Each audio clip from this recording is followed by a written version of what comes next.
Yeah, orange. Those are yellow shirts, bro. I'm colorblind. Are you really? You didn't know that? You're colorblind? Yes.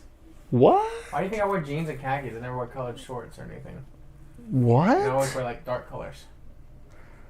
What? You didn't know I was colorblind? You need to start the podcast like this. Yeah, he is colorblind. You're colorblind? Yes. How long? I've been colorblind my whole life. I mean, what do you mean? So, like, what color is that? I mean, this looks orange to me. That's why I kept saying we were wearing orange. No, but like the crest. It's blue. So, like, what can you tell the difference between, and you can't tell the difference between other things? I forget what they call it, but it's like when you put two colors together, like if they put like gray and white, they would look probably white to me, like 9 times out of 10. Like the shade won't stick out. Whoa. If I took like black and blue. What is that called? What kind of color blind? I can't remember the name.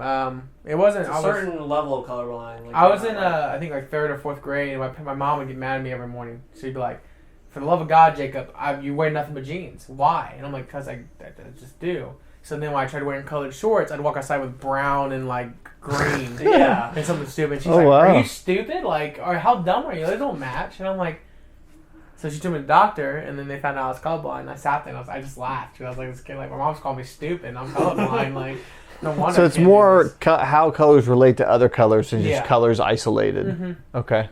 So like if I was standing like I know this is a yellow short. It's close. There's orange Do you hues. use the colorblind mode on like games and stuff? Yeah, I was gonna No, ask that. There are sometimes accessibility options. Yeah. And you can turn on colorblind mode. Like so Destiny has that might change your life. so many settings around color blindness. What Like is it's a that? whole section of the menu. What is that? What's the difference? Like, They change it to where there's some colors that are so close it's hard to designate, like, oh, that color means this, or if there's a puzzle or whatever, and they change it to where people like with So colorblind and will stuff, like it'll change it to a color that where you'd be able to recognize will it go from like sun yellow to like cartoon red, like that clear of a day? It'll be designated enough to where you could see it better. So maybe check into that. Whoa. I didn't know. And everyone at home, check into this podcast. Welcome. Welcome. Hi, I'm colorblind. That was a new way to do a cold open. He just dropped you as colorblind. I was like, what? You're colorblind? That's awesome. Well, I'm surprised. It's not awesome. It's just interesting. That's awesome. It's awesome for me. I get to learn about It it. doesn't affect my life or anything. I just But, wear jeans and khakis. Welcome to the DweeBros podcast. I am Zach, and we have a Zach cosplayer here with the blonde hair and yellow He does look like shirt, that cosplay. Black glasses. black glasses. The whole 9 yards. Travis, we'll see next week. What? We'll see what. Oh, yeah, see what maybe- you do. Oh, it's like, Maybe I'm I'll right be you here. next week. I'm like, I didn't go anywhere. You're gonna have to Next give me. podcast. You're gonna have to give me a minute to grow the hair out and get the podcast. dye. And Well, that's you saw what we were doing. You just said, Yeah, I said I'm You're out. like, I'm out. No Now more. 2 of them got their heads dyed. I'm out. I'm shaving my head. Guys, It's And then over. before we start, no, I'm not doing this. Blonde hair was not my original idea. Like, it was not like. Walk something us I through wanted. what happened there, because you told me something very different than what you wound up with. So It might be because you're colorblind. that's messed up. That's so stupid. So all these kids, we go to a camp every year, every summer. Me and some teenagers, and like it's for a youth camp. So they're all dyeing their hair blonde. They're like, this is awesome, like blonde squad. This is stupid. So you know how like some teens would be like when they were younger, like this is like camp. This is the crazy thing they do. Sure. So So you decided to join in no, the I antics. originally I wasn't. I looked at this one kid who normally doesn't do these things. Like he normally is kind of like quiet, reserved. He wouldn't do something stupid. So I'm like, I'm gonna mess with him. I'm like, hey man, if you dye your hair blonde, I'll dye my hair blonde. Okay. And he looked at me. He's like, for real? And I was like, yeah, sure. Uh-huh. Because you didn't, you Called my your bluff. Called your bluff. And he came in with blonde No, hair. he called me that night. He's like, hey, I'm dyeing my hair blonde. You should come over and do it with me. And I was like, are you like being for real? And it's literally the night we filmed the last podcast. Literally, as soon as we got done filming the podcast, I left and dyed my hair blonde. Oh my gosh. So I showed up at the house, and Mom was like, okay, how do you want to do this? And I was like, look, I need you to make it to where I can go to work. Like, Oh that's why my I had to say, I was gosh. like, you can't make my whole head blonde. Yeah. It's going to look awful. No, it's good pulled she off- did the top. Yeah, somehow she pulled off not doing the roots and just did the orange. I say orange because it doesn't quite look blonde. It's a darker blonde, but it's I blonde. found out what toner shampoo is. Yeah, it's So a do you know purple what toner shampoo. shampoo? Yeah, purple It's the purple. shampoo. Yeah, Jess uses that stuff all the time. Welcome. Welcome to the podcast. So we do talk about games here. Mm-hmm. It's not just about color blindness or color dying. Yeah. We're just color involved podcast, but we talk games, TV shows, movies, you name it. We're anything fun we talk about. Yep. Only fun things. Yep. So first on the fun thing list is our channel. We put out some cool stuff. So first off, it's been the summer of content. it has, but we'll give an content. appetizer. First off, I made my grand return. I had a red carpet and everything to Hangouts with Star Tropics. I finally beat that game. Yeah. How was that?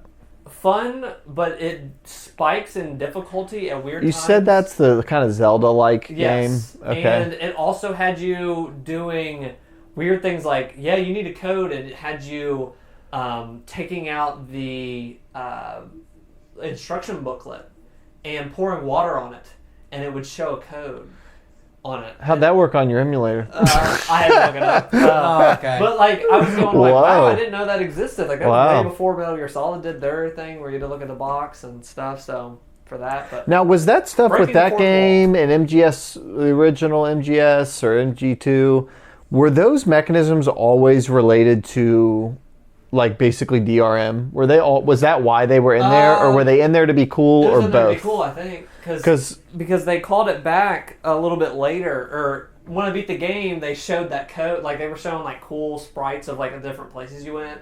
It was like kind of like a snapshots or whatever, like Snapshow or whatever, slideshow of like your journey, and it showed that thing. It showed that code. Oh, And I was that's like, I think interesting. it was more than just pirating because it was on NES. Yeah. But- Yeah.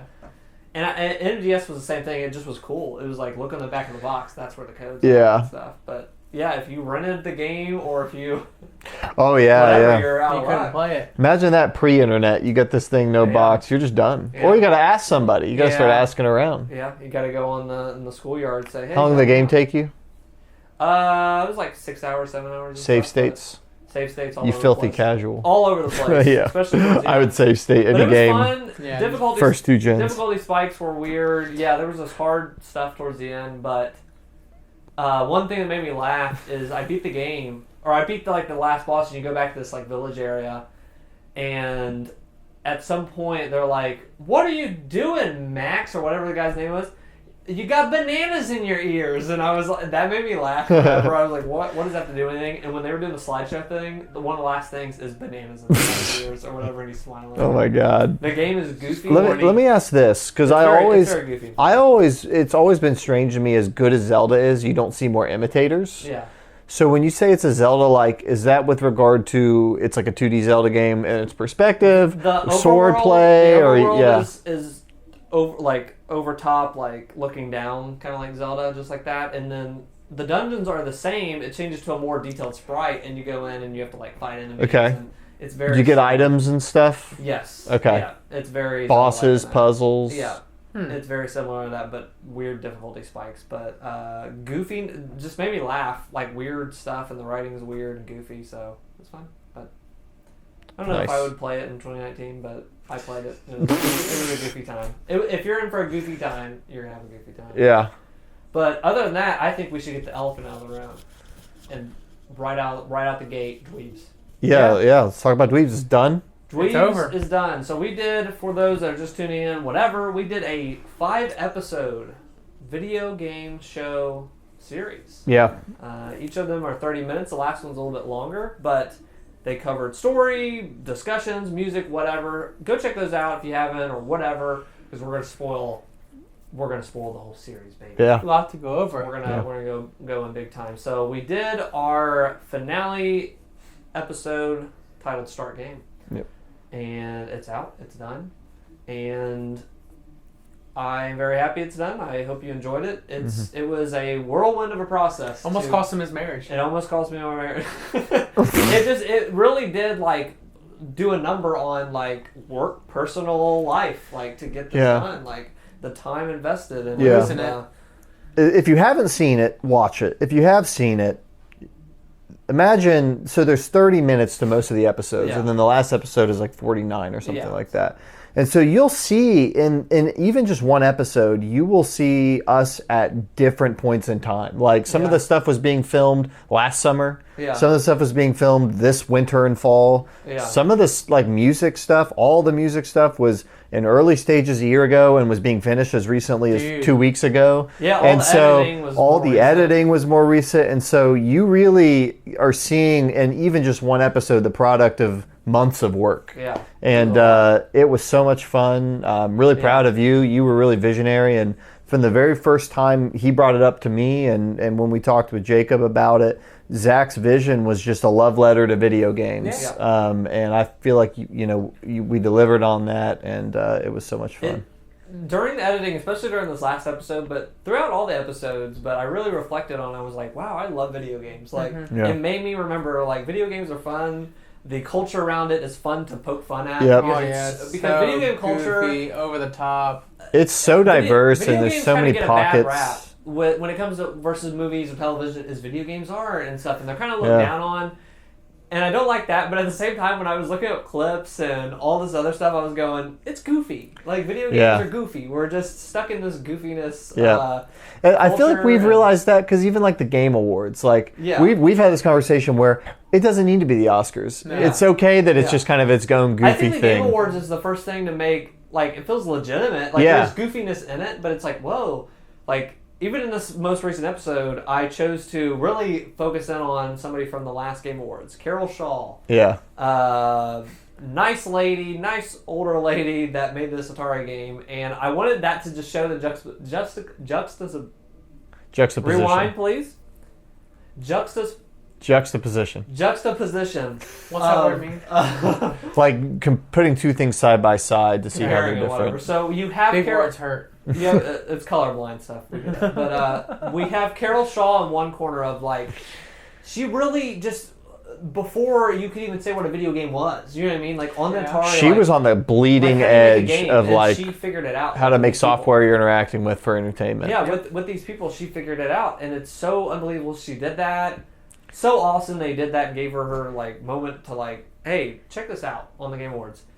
I wanted to just show that with modern gaming, just how stupid games have gotten in a fun way. Like they're fun, but like just how like I want to just run her through the ringer. Well, you're one of the first things you said when we were watching that Game Awards was that lady is watching this Death Stranding trailer right now. Yeah. And she has got to be totally like, what is going on? Because when we went to Game Awards, they showed her and then Death Stranding's trailer came out. It was back to back. And watching that, I was just like, that lady's in the audience. And that stuck with me so much, I was like, okay, I have to make, a skit with this. Yeah. I'm curious, like, though, like, even with her getting the award this past year, when she first made her video game and everything, what did she think, like, it was going to end up coming later? And then, like, did she ever imagine? Yeah, did she ever think? Oh, there's no way. There's no way. When you're on the front end of something like that, which I've not been, but, like, you're just doing what's interesting to you. Yeah. Like, I can't speak for her, but she kind of said that in her speech she was just really smart. She was really good at math. Programming was kind of a newer thing. Yeah. She got in with these Atari people. She had fun doing it and was just, like, very wickedly talented and smart, and just was doing what interested her. That thing has exploded into an entire medium on the level of movies. Yeah. I bet the earliest people that were playing around with movies didn't realize they were making what was going to be the language of film. Yeah. Like, they didn't know we've talked about that. They didn't know, they were just doing what they thought was right. Yeah. And people stumbled into things along the way. Yeah. It's just funny. It's crazy, though. When you think about it and you think about her, like even when she was giving her speech, it seemed like she was in a world of culture shock. Yeah. Well, the only thing that I kept thinking about and just burned in my brain is they showed that Death Stranding, Norman Reedus is naked with a baby. The baby disappears and there's like black hands, like handprints all over. She's like, I made and it's like, I think back on the Atari thing. And like, what is she doing here? I wonder what she thought of Gears Popped. Yeah, I bet she's a Gears Pop fan. Gears 5 Pop. The Gears Popped were cute. But I had a blast making the show, and this 5th episode was, I crammed it full of stuff, because I feel like you got to go out with a bang. You got to go with whatever. So, a little extra stuff in there, a little extra. It was a heck of a bang. I mean, It's funny because I said this in the past episodes of the podcast, but I was like, I'm excited to see how this all comes together because you filmed your own portion. Yeah. Obviously, you had to do your hand a little bit more, but I was that was really fun because everybody hadn't saw that. Yeah. Like I filmed my own portion, and then like you filmed your portion, and I was like, when I filmed my part, I was like, I have no idea what he's doing. Yeah. So I'm like, I'm really curious on how you're gonna wrap this all up. Well, you were in a scene with him too. Yeah, I was in a scene with him. I didn't even know it. Yeah. It was literally a side by side scene, and the timing of it was perfect. Yeah. Like, you know what's crazy? Like, it's not like, I mean, we could tell him, like, it's not like it was like we were super scripted. Yeah. You know what I mean? He had a plan. I had a timer going. Yeah. And I would have to watch it because I knew that was when I had to watch the original. One of you were first. I think you were first. So I had to, like, time that when you found out about the review and whatever. Yeah. But, yeah, I was losing my mind trying to. Yeah, I was sitting there, I was so impressed. I was like, how in the world did they time it to where Travis was walking off a screen and they did the transition? And I was like, how? Like, I was like, but that's like that movie magic. That post-production. I will say the hardest scene to film was in this episode. The big shebang, the big kind of climax is the concert, or not the concert, the tournament scene. Yeah, the big tournament conflict. That also was weird because that got rewritten the night before.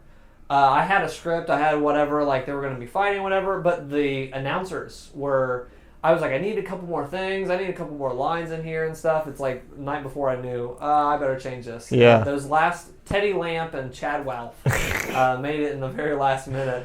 Well, what's funny about the filming of the announcers was we had done probably an 8 to 10 hour day. It was a long day. Filming all of the scenes of the people playing and then the fight afterwards and stuff. And after all of that, probably like 5 or 6 most of the people left and we're in the same room and Zach's like, all right, going to set up this table and we're going to ad-lib announcer stuff. Yeah. And you had some stuff written down, but that was at the end of a crazy long session. And you and Alex and you guys did some great stuff with that. That was awesome. That was fun. That was just trying to make each other laugh. Yeah. Like, what can we do to make each other laugh? You literally did make him laugh in one of the takes that made it the final thing. Because it was so good. I loved that. I loved Alex's incredible. Yeah. Awesome, unbelievable. My favorite thing you said, I'm so glad I made it, was when you were doing the fake plug for Monster Energy drink. You're like, I anoint myself with this Monster Energy drink. I just was losing my mind because of all the filming, and I was like, I just love Monster. I'm gonna drown myself in Monster. There were just so many things on this project. Like, you had to CGI me out of the back of a car because I was back there with a microphone in a scene with two guys talking, and he's like, I could see you. Yeah, so I had to. Luckily, it was dark enough back there. I had to basically CGI. Basically put a mat over top of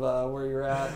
There was so much stuff, but that I'm so happy how that tournament scene showed out. It was such a fun process. That day, as long as it was full of like people going, what if I say this? What if we do this? And even the like hitting of the keyboard. Yep. And I'll put out like a bloopers kind of behind the scenes, but when he hits the thing, the mouse kind of got in the shot, and I was like, the mouse showed up, and it was like, no, that's really funny. Can you do that again? And it bounced up. It was such a plastic like thing we had on there. It was like, what if we threw it? Yep. And it just was that kind of like improvising. Just ideals and improvising. Like, oh, what if we did this? And there's a great energy. Yeah. We were fooling around with stuff, and when the keys came off when he hit him at the end, that was hysterical. That was so awesome. We were messing with stuff with the audio or video over in the corner, and we come back and they're like, hey, we took all the keys off. We're gonna throw them, and I was like, "That's so cartoony. I love it. Like, it was such a collaborative process. I freaking loved that day. As long as it was awesome. But that, and then hats off to you for the music. Travis handled all the music covers. I told him like, "Hey, I want this song, I want this whatever." Yeah, kind of go nuts. We originally were gonna have somebody else do it. I had done some music stuff in the past, but nothing on this level. Like just for fun.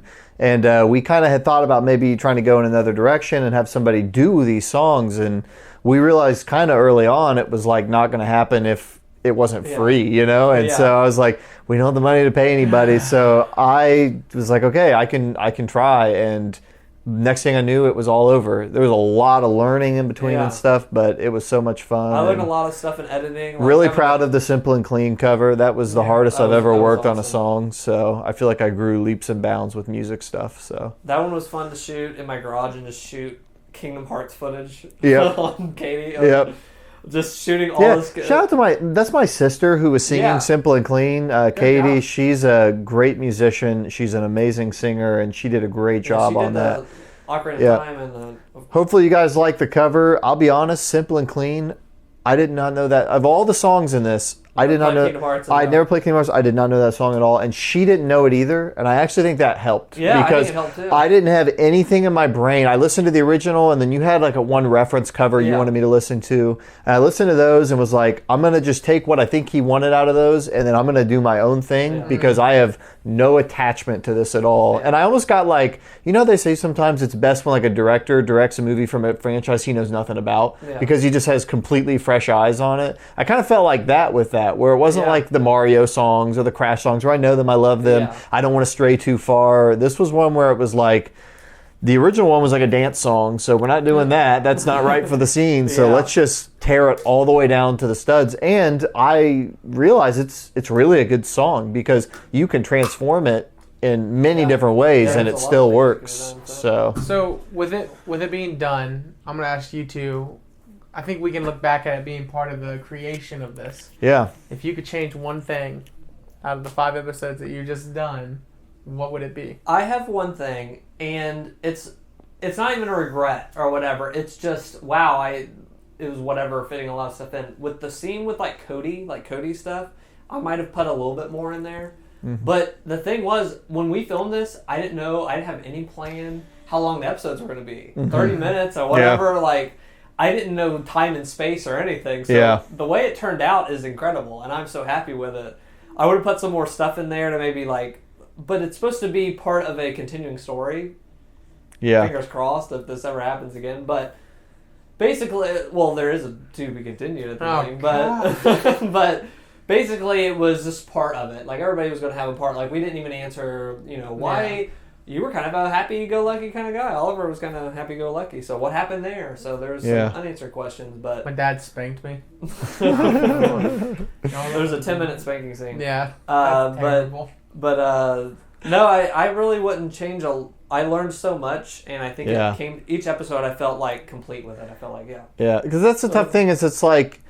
Yeah, there's obviously things I knew when I was wrapping up music for episode 5 that I'm like, I wish I would have known all this when I was doing music for 1, 2, and 3, and 4. Mm-hmm. I'm not going to say like little things like that. One thing for sure is that I love our discussions, and I would have probably been like, hey, let's not record right by this fountain. I wish I would have worn my audio. Back then, I wasn't wearing my audio person hat. I was just wearing my discussion guy hat. So I was like, we'll just do it right here. Or we'll just discuss right by this road. And those shots are perfect. So it's really not the location. It's the equipment we used. It's the equipment, but we didn't know. And we didn't have enough people. We had so many people, and people weren't available It's easy to say I would have done it differently, but I just wish maybe I would have thought a little more with my audio hat at that time and been like, hey... This will be better. We will preserve our discussions better. Yeah. I'm still proud of all the discussions that are in the shows, and there's even some that didn't make it in the show. Yeah, there was one that we premiered. There was 3 discussions in that last episode. I cut that second one because the fountain there was a fountain that was so loud, and it didn't add to it. So I kind of shortened the episode. Yeah.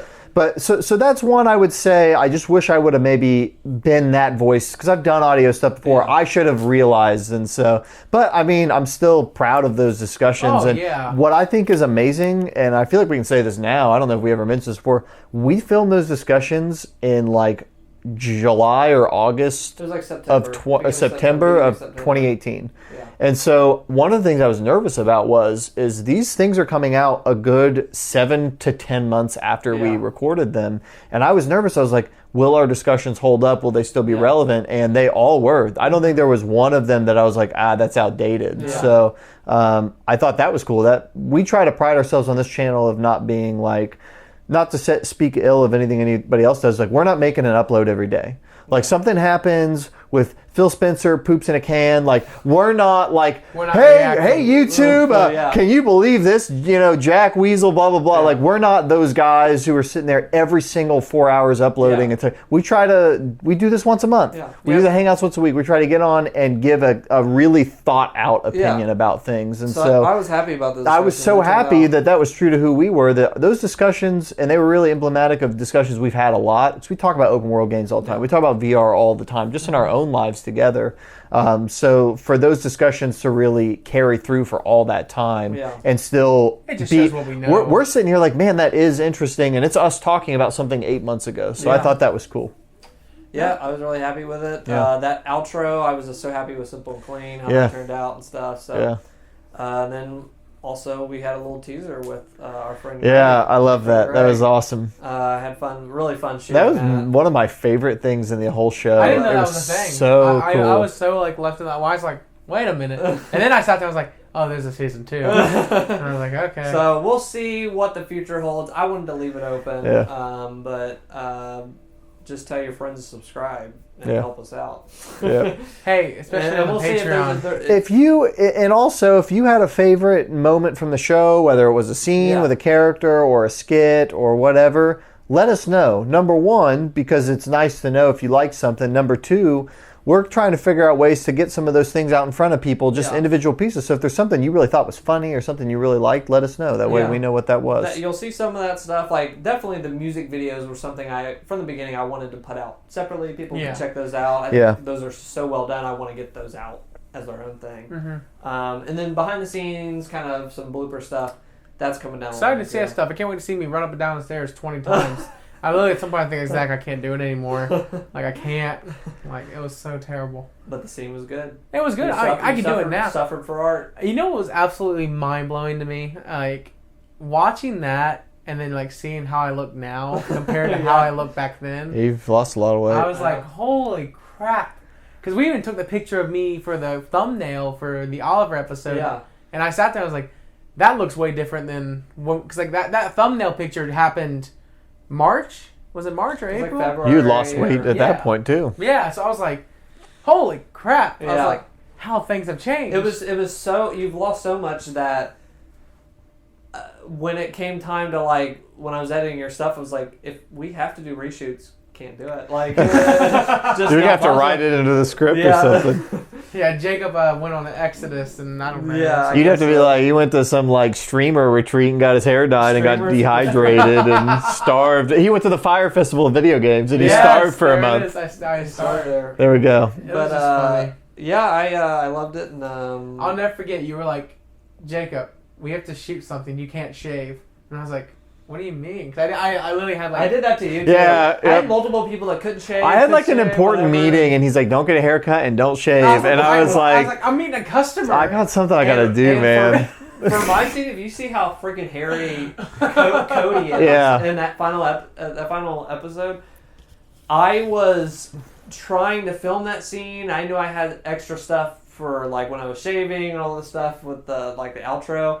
Mine was getting pretty shaggy too. Yep. But I was like, I need to look disheveled. I need to look like I need this to get big. And I was like, I cannot wait to shave either. Yep. So we all suffered with our faces, basically. My last question. Any chance we ever get a super edit of the story stuff all together as a movie? That could be cool. That's an idea. We'll see. I was showing my coworkers and literally a couple of the teens.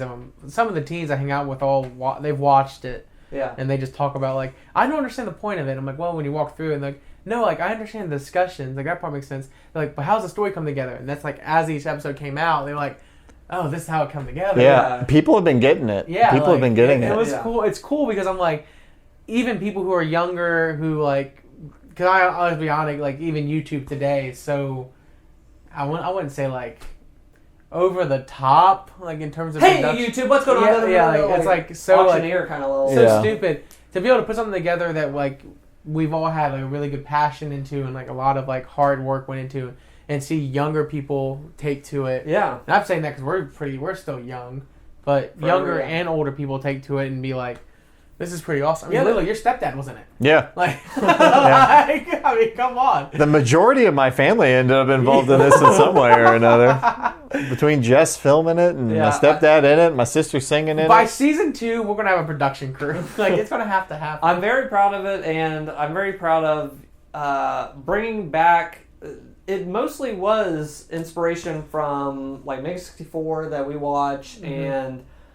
the SNL. one up show that I had watched. You can definitely check, like look that up because they did some really cool stuff back in the day. They would review games, kind of like our discussions. Like we kind of ripped that off of them, you know, a little different or whatever, with our discussions, like what we did. But they would they had a cool mood to the whole show, and they would have it change up or whatever, and that's what I kind of made it our own, kind of thing. And I missed that so much. There was nothing else on YouTube, so I wanted to bring that back. So you can expect Hangouts and stuff going forward. We'll be a lot more active on Hangouts and stuff. Yep. This kind of just absorbed all my time, Yep. for sure. And all It was the summer of Travis's and dweebs. whatever. It was the summer of dweebs. Who knows? Maybe next summer you'll get a summer of dweebs too. Probably not. But, Other content.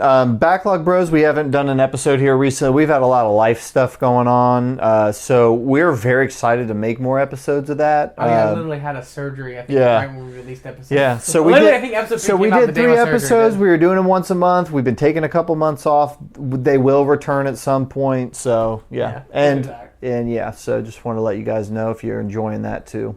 And then Hangouts will become back, and then you can expect some more like reviews and stuff. Like, there's like, especially with Death Stranding stuff coming out, that's a definite. You'll hear like our thoughts on that like separately from a podcast. Yeah, it's got to be like more involved. I hope you enjoyed that, and we had fun making it. Absolutely.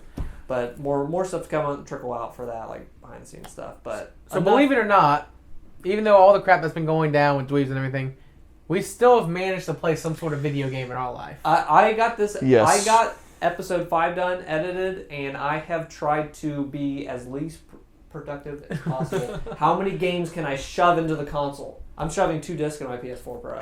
Oh yeah, love it. Love to see and broke it, but I'm just so crazy. Right so first off, I've been playing so many freaking games. I have been playing more Crash Team Racing, and it's funny because I told my wife I was done with editing. I just locked myself in the room to finish Dweebs. And I finished it, and I said, I'm doing nothing today. I'm playing games. I'm relaxing. And she just hears me screaming at the top of my lungs. What am I playing? Crash Team Racing. There are bosses in that game. Oh, really? And if they get ahead of you, they throw TNT like nonstop. So it's the reverse of the blue shell. Oh God, I'm just screaming and screaming at the top of my lungs to the point where she's like, I bet the neighbors are like, what's going wrong? I feel like the last people I wanted to make a kart game for me are the people that gave me the level Road to Ruin. Because they are just vicious. Crash 1 destroyed my soul, so... But it's overall fun, but I'm hitting parts where the difficulty is getting a little bit harder. Starting to become annoying. But it's still fun. And then Devil May Cry, I played. Devil May Cry. And a little short teaser, this coming Friday, I'm going to be doing Devil May Cry 2 Hangout. Nice. Because I never played these games. I watched 2 childhood friends when I was growing up had played these. And this was back in the time when all of us were wearing Jinco jeans.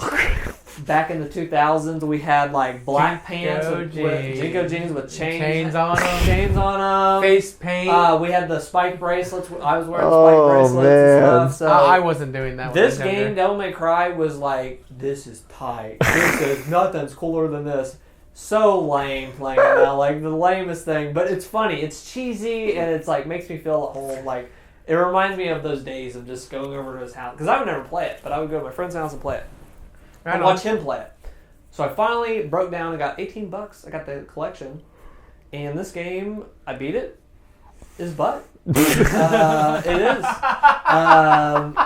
It does have a classic line from it. People make fun of. There's a line in here towards the end where a character dies and Dante, the main character, goes up and goes, I was going to be the one to fill your dark soul with light! It says it like that, and I forgot that was in this one. Oh my and I God. was like, I finally get to see it real time. Oh my God. It's atrocious.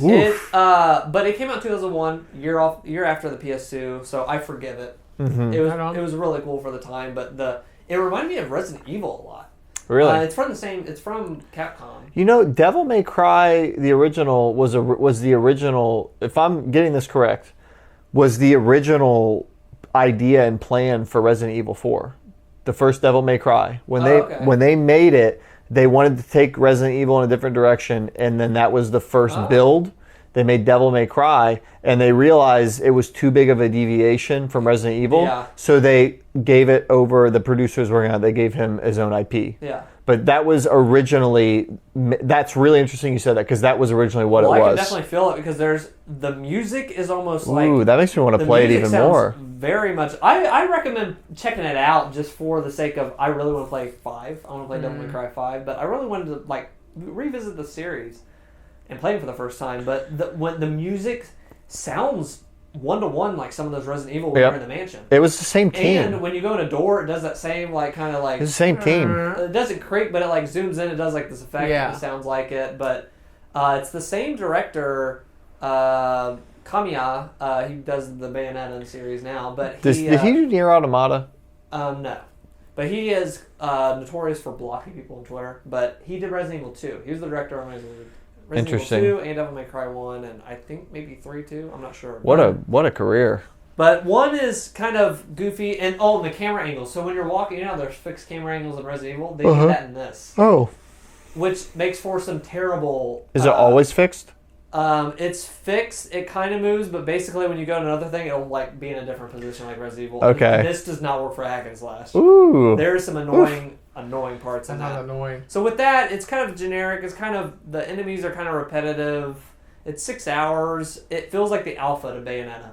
I told you earlier, whatever. It felt like the alpha to Bayonetta, whatever. But he went on to make Bayonetta, and those games were great. I think that probably the first few are going to feel that way. Yeah. So Devil May Cry 2, universally... Did you get into the combos and stuff, or were you just tapping the buttons? I played easy mode. And that's kind of how I play Bayonetta, because I'm not really good at these games. Honestly. Yeah, I don't. That's what's kept me from ever actually playing them. Is I don't know how to do this. You unlock it by dying and using it to continue within the first 3 levels. And Oh my gosh! Do you want to do easy mode because you suck?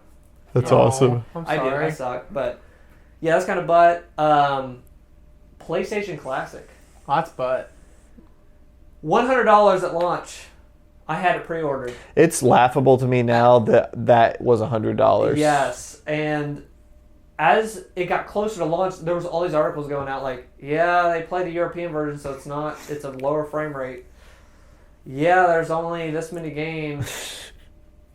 And I was like, is this worth $100? No, and I canceled the pre-order. Best decision I've ever made in my life. You guys remember the Because story? they dropped to $20 for that thing. Oh my god! Even when it dropped to 35, I was like, wow, still too much. And it was like, what happened to where I was about to pay 100 to where I won't even pay 35 or 30? Yeah. It finally dropped to $20, and I was like, $19.99 is my price.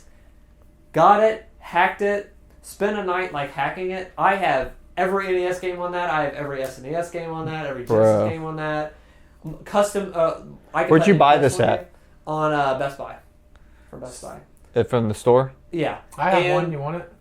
Looking into I it. paid $100 for it. You put a flash drive in it. You go online. It's a super quick process. I had some problems. I had to redo it. There was some of that annoyance, but I've got it working now.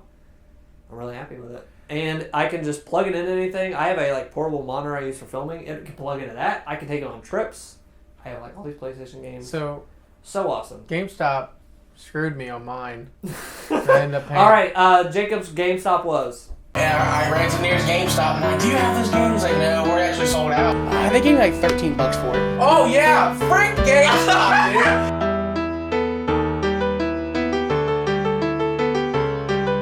I pre-ordered the stupid thing because I pre-order everything because I'm a sucker and I'm an idiot. All right, but nonetheless, of course I couldn't get it anywhere because when they first announced that, everybody jumps on it like they normally do. So you pre-ordered it for 100. So I pre-ordered for 100 for GameStop.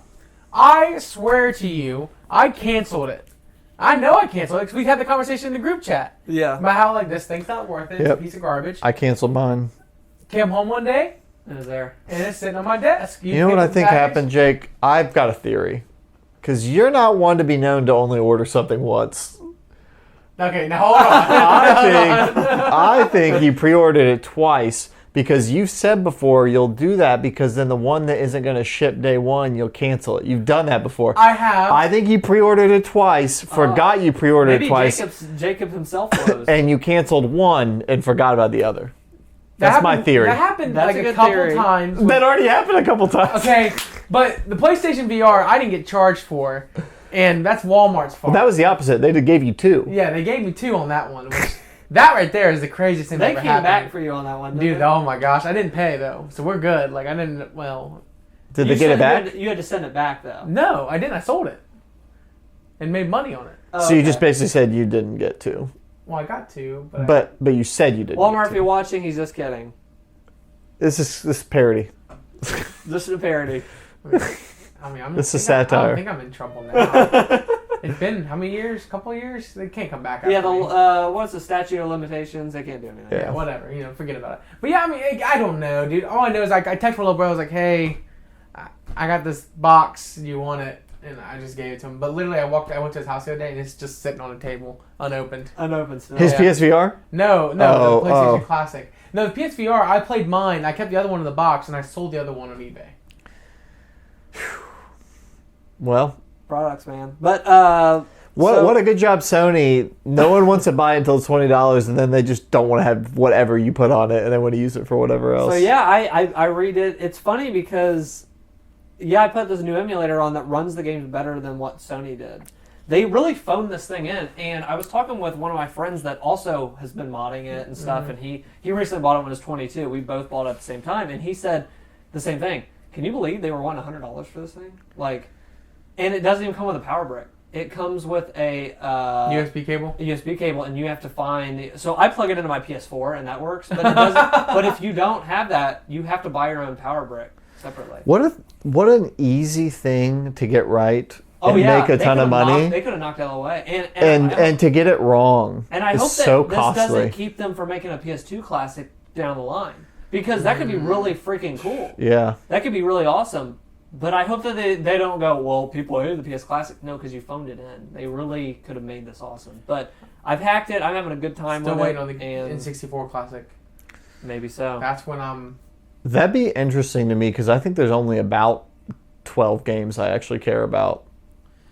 Yeah. Limited library. Really limited Oh, I have library. every N64 game also on the PS4. Oh, wow. So. How many is that? It's like 250. Yeah, it's not a lot of Not much. games. But I got them all in there and stuff. But I might be giving you a call. yeah, I might be getting one. It's been a really cool thing to have, and it'll be better to like do hangouts and stuff. Because I would rather play emulated games there than like on a computer or something like Yeah, that. it's, Oh, it's yeah, easy- if I it's can sit easier, back and play it's on a easier to controller. boot straight into it. It's really Yeah. fun. So, Oof. PlayStation Classic, check it out for $20. Now I recommend it. Before I said, Well, you know, recommend it, but the hacked version. the hacked version. Yeah, hack it. If you don't have the hacking abilities, then don't buy it. Yeah, and then so that was cool. And then one last thing I've done this past month, I played it today, and I cannot say enough good things about this. It is. I'm addicted to it. Now, I knew you'd love Dead Rising. He's been playing Destiny. Astrobot Oh. for the PlayStation VR. That is one thing that I would have maybe changed on that discussion thing. You would have played Astrobot. I would have played Astrobot by that time, and I would have given that a shout out. It wasn't out at that time. No. Yeah, it wasn't out. It was out like a couple months later or whatever. My but- exact words in the video was VR needs its Mario 64. That was my exact and words. This thing is so good, and there's 5 worlds. There's different levels on each world, and you're basically following this little Astrobot. He's the guy that's on the PlayStation Live camera. Yeah. If you've seen that little mascot, he became Little kind bot. of became like a little mascot guy. But he's on the VR camera thing, all that stuff you've seen before, but on PS4. But you control him, and you're kind of this like little watcher robot, and you move him around and jump him around. It's a 3D platformer that like goes around you. Like look up here and he jumps up that, and then like you have to help him by like using. There's different abilities that you get in each world. So in the first one you're using like a hook shot, and you pull it back and you help him to like you use like a little jump rope. Like you fling the little rope. Oh, wow. And then he jumps on it, and you can like kind of move the rope, and you can fling it, and he jumps. That's And- awesome. And you're watching. You're basically playing with an action That's figure awesome. kind of Yeah. thing. And I'm in love with this game. It's similar to like Moss. You're kind of like. But way controlling- more options. And But it feels like Nintendo missed out. It feels like a Mario VR game. And some people were even saying, because it came out, or I think people were out the gate comparing this to Super Mario Odyssey and saying, this might be better than Super Mario Odyssey. Wow. And I'm playing it going, I kind of see it. Like, Wow. because this is, as much as I freaking love and adore Super Mario Odyssey, it doesn't take from it. It's so innovative and, like, cool what they're doing. Man, I need to bust this out. I've And got it. This even, I don't even want to spoil it, but today there was such, it reminded me, how can I say this without spoiling it? You know when the DS came out and there was wacky things and they had you turn in the thing and whatever, and it was just so weird and wacky the DS was or whatever? Yep. The PSVR is that with this game. There's things it makes you do and whatever else. That just blow your mind. And it's just like, this is so fun. Like, and using the controller and putting that in, I'm like giddy talking about this game. Man. Absolutely. If you like, PSVR has such a great freaking lineup. With Astrobot now, like, this is a must freaking play. Yeah. Astrobot is a must freaking play. I cannot get enough of it. It is just, and it's meaty. Like, there's a lot of levels. Like, I've been playing a lot. And I have like 3 other worlds to go, and I feel like I've played quite a bit. Like, wow. This is a full game. Like, it feels like a full game. Well, I need to install it and boot it up. I was getting the itch to play my PSVR the other day. I saw it laying on the ground, and I was like, man, there's still a lot I haven't done between finishing Beat Saber and then playing Astrobot, and I think I got a couple others laying around. So that's really awesome to hear. Yeah, but that's Astrobot, so cool. absolutely freaking recommended. But that's it for me. I'll go ahead and talk a little bit about what I've been playing.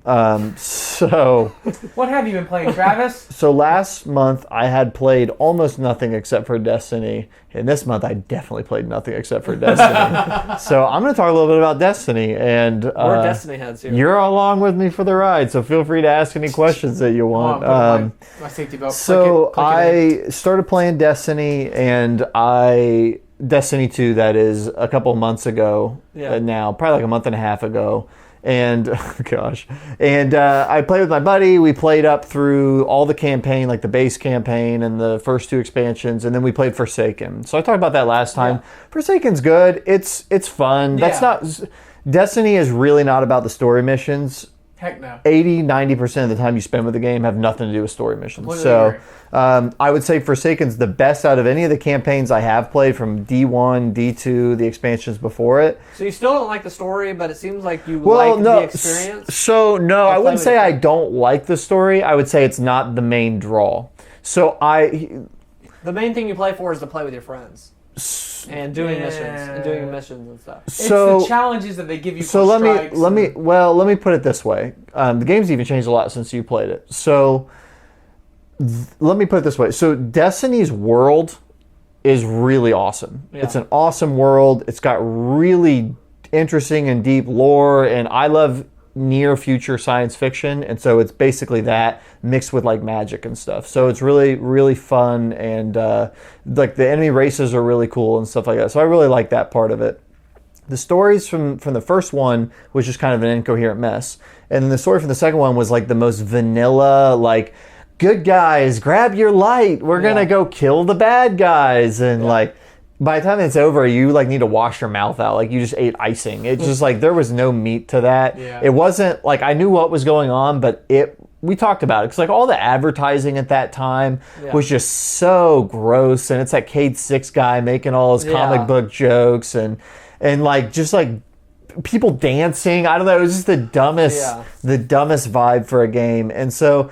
That I wasn't really a fan of that. But now where the story is now is it's back to like the mystery and kind of the dark fantasy of the first one, but there's actually meat to the bone, right? So like there's really interesting world building. It's kind of more now like, it's almost more like a weird expanded universe, and you're just getting little nuggets of things across a wide variety of stuff. So what I've spent the last month playing is what's called the annual pass. So Destiny used to release like a big release every fall, and then they would have 1 to 2 big expansions throughout the year. And so what they did this past year was they said, look, you have communicated to us that you don't really care about the story campaigns, right? You have communicated to us that, you know, you really just want cool and interesting and new things to chase and gameplay to do. So what they did was, instead of putting all of their development resources this past year, the game is wrapping up year 2 right now. So it had year 1 and then it's wrapping up year 2. For year 2, after Forsaken came out, they're like, we're not going to charge you 3 or 4 different expansion passes. We're just going to have an annual pass. You can opt in or out of it. It's up to you. You can play the game. You can do all the multiplayer modes without it. If you want it, you can do it. And basically with that annual pass, we're going to live update the game basically weekly, and there will be at least 3 giant cycles of new quests, new weapons to chase, new raids, new encounters, new side activities, new dungeons. And so the game, the way it works now is it used to be like it came out and then you just had things to do until the next 3-month or 1 year thing. And now it's like every freaking week there is new stuff. Wow. And it has been piling up. So we started a month ago, which was 7 months into the annual pass.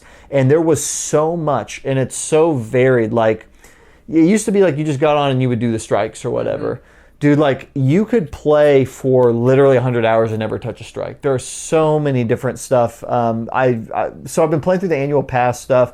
There's like these pinnacle weapons that are very unique weapons that you can only get by doing certain things. And there's weird like activities you have to do research on, and they only appear in the wild like every 3 weeks. And so like you want to try to be there when they're there. And it is the best alive service game I've ever seen because it's just constantly being updated. The game is in a really good place where there's literally always something you can do, but it feels intriguing and interesting to kind of do some of the different activities. And so to cap it all off, not last night, but this past, I think it was Sunday night, I got with friends and we played 2 raids in one night. So there's 6 raids in the game, or there's 4 raids and 2 raid layers. So there's a lot of raid content. And if you've never done a raid in Destiny, it basically is like an extremely long multi-layered dungeon, and it almost is like a self-contained game.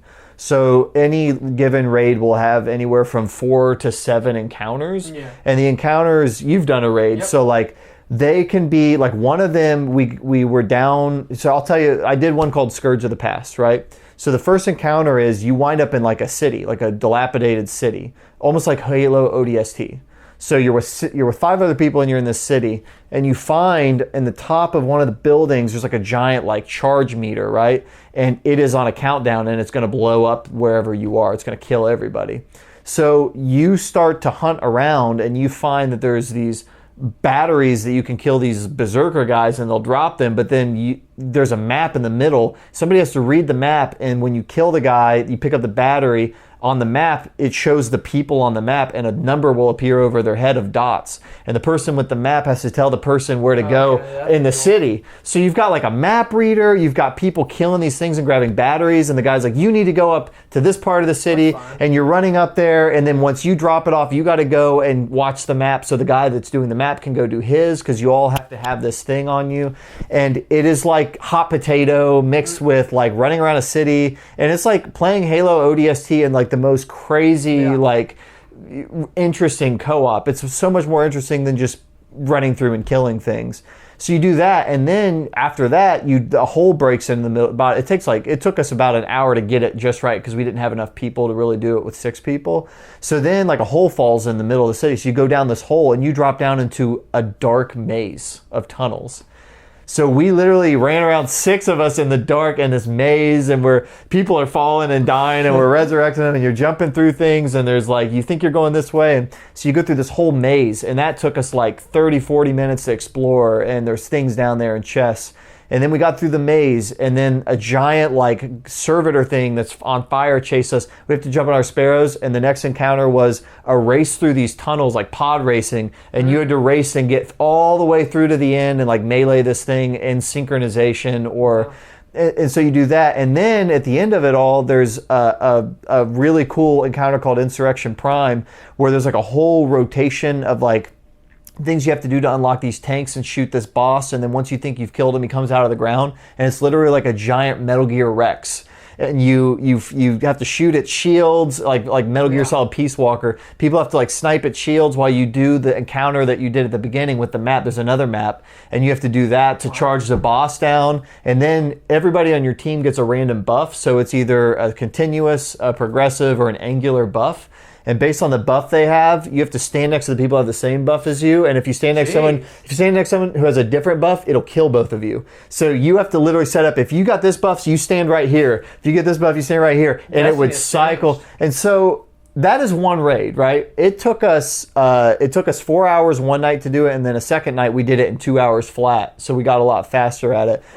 But you go through all that, and you're getting like there are weapons and stuff you can only get from doing the raid. And so I'm getting like weapons that are like really cool and unique that you only get from doing that. And there's challenge things you can do within these raids. And so all that being said, I really love the game. It's really fun. I'm having a phenomenal time. If anything I said there sounds like fun to you, it still has the best shooting combat in the game. Oh, definitely. If you've got the ability to play it with some friends, it's got awesome experiences. They're visually just stunning. It's such a good looking game, and the areas are there's such a variety to them. And I just have really found a lot of love at just learning all these encounters and going through them, and it's a lot of fun. I also want to give a shout out. The community of Destiny is really, we talk a lot about gaming communities and like negativity, and there's definitely negativity in terms of this thing is too weak or this thing's too strong, like anywhere else.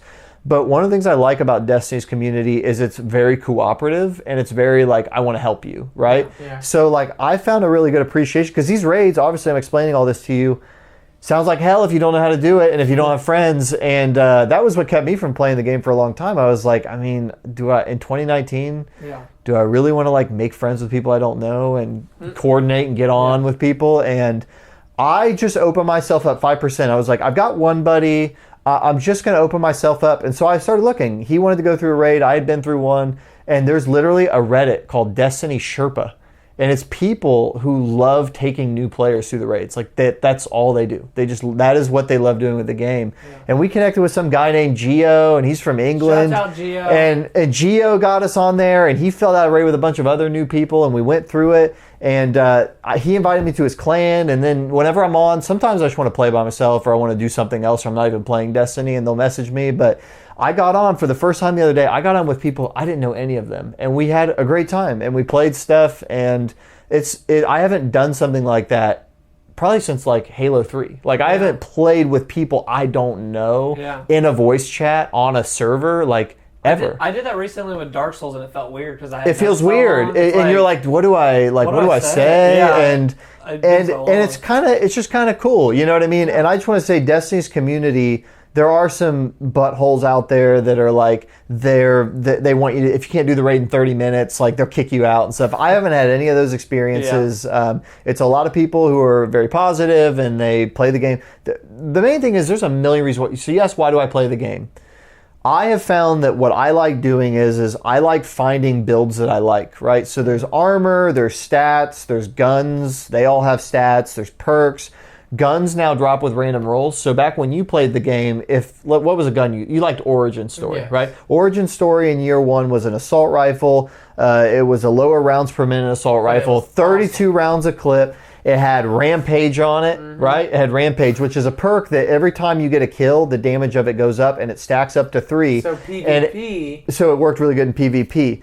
So that was Origin Story in year one. It always had Rampage every time it dropped. So they introduced random rolls in year 2. So now if an Origin Story drops, it'll have 2 perks instead of 1, and there are sets of perks that it could be. And so every time you get a gun, you're always looking at it and you're like, oh, this one has this barrel and it has these 2 perks. It might have Rampage, or it might have something different that's better, or it might have something that's worse. And so there's so much variety to the game. You're constantly like looking at your equipment, and like I'm even finding things where I'm like, oh, this armor set, nobody uses this, but it gives me 2 dodges. So I threw it on my hunter that when he dodges, it makes him invisible. And so then I can have 2 dodges and they make me invisible. So I'm running around multiplayer and I'm dodging and I go invisible. And then by the time like I'm ready to dodge again, I still have another dodge. I dodge again and the other one charges up. And I was like, oh, I found a way to be invisible like a lot of the time. And so there's just all sorts of cool ways. Kind of like in Breath of the Wild, you can stack effects. You can do that with your loadout, and you can find creative ways to do things. See, I always remember, because I mean, the only reason I fell in love with that game so much was the PvP. Like, that was my like bread and butter. Yeah, it always was. Yeah, and that's just because when I play shooters, that's all. So now they've got a competitive mode. They've got quick play mode. They've got dedicated playlists for the different game types, and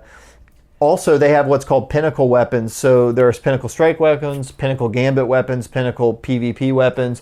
But basically there'll be a weapon where like the only way to get it is within the season that you're in. You have to do like X amount of different things, right? So it's almost like a quest built into a weapon. And so I got to tell you, man, there's a lot to the game. I have started to be like, I want to play some other things. And so next podcast. Yeah, that's my goal next podcast is maybe to play something else. No Destiny. I mean, I know you reached out to me asking me to help play. Yeah, I need your help to get one of these weapons because I have to climb competitive. But I don't even rate. know, is my origin story worthy of PvP anymore? I think that there is a meta, like there is like these things are like what work best, but like at the end of the day, if you're good, you can play off meta, and you're a very good shot. I don't know. I'm intrigued because I do want to see what the game looks like now. I want to see myself rage a little bit. Yeah. Because I used to get really angry. Yeah. And say very terrible things. But luckily, Jacob has played a game this month. It's not online.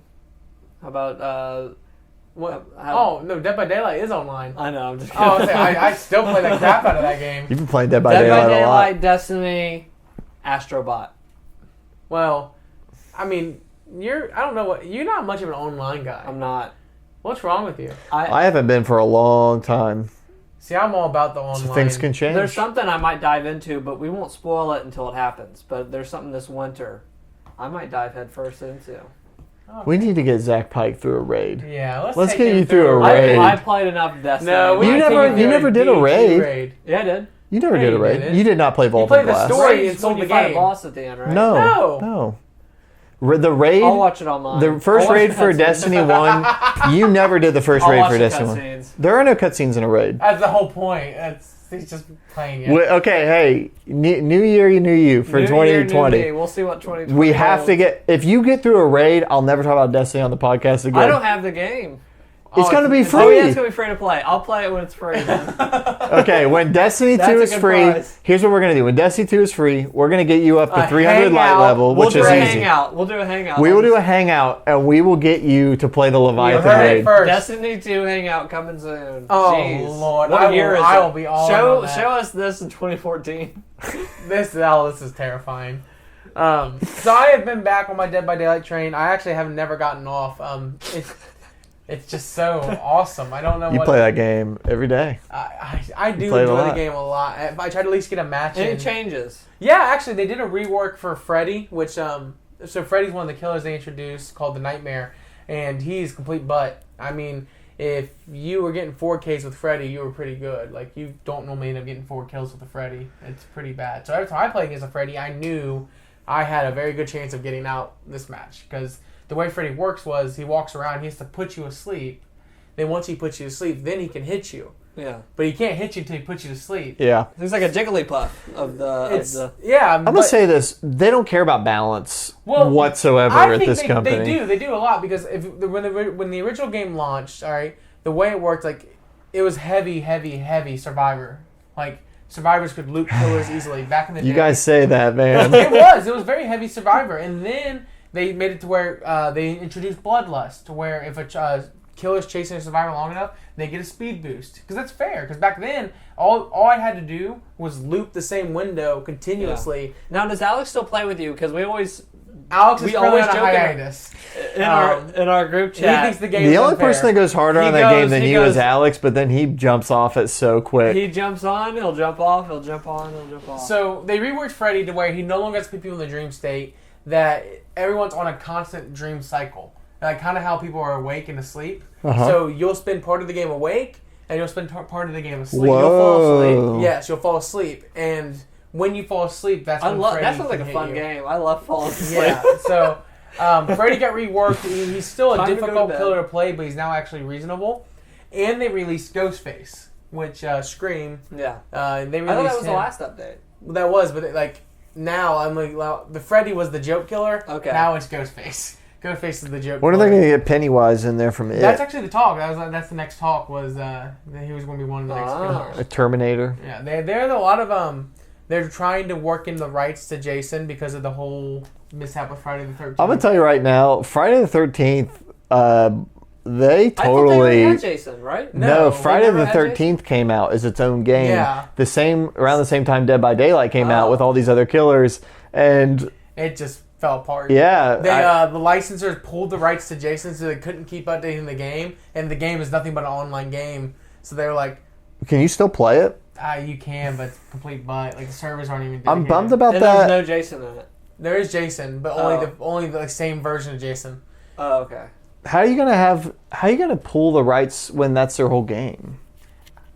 Gotta pay, I guess. Gotta Maybe pay we're the man. paying. I don't know. They didn't make as much money as they thought they would. No, it was a $30 game too. Like it was expensive. The cool thing about Dead by Daylight though is the community itself is extremely toxic. The complete opposite of Destiny, and that's what I thrive off of because I love making people angry. So I will literally be the most toxic survivor. I'll go into a match with Insta Hill. I'll go in the match with Sprint Burst. I'll go in the match with Balanced Landing. That's another reason I won't play that game. And I'll go in the match with Decisive Strike, and I'll go in the match with a flashlight. So all I will do is run around and I will chase the killer. Now I'm no longer getting chased by the killer. I'm chasing the killer, shining him with a flashlight the whole match because I don't want him to see anybody. So I'm just that guy. And I love that. like Bro, I need you in Destiny competitive, man. I need love you. that stuff. I love the toxicity because people getting butthurt about things is just so funny to me because it's a stupid game. So I'm still playing Dead by Daylight. I'm still watching people play Dead by Daylight. I'm learning a lot of new tricks. Learning about the God palette and how important the God palette is and stuff like that. You gotta have the God. This game cracks me up because the first time I played it, I said, this is butt. It's fun, but it's butt. And I still feel that way, and it is so popular. It's so popular. It's kind of like PUBG. It's the one game that's surprising. It's similar to PUBG where it just runs like butt. I mean, I know it runs at a high frame rate, but like Yeah. it's jank.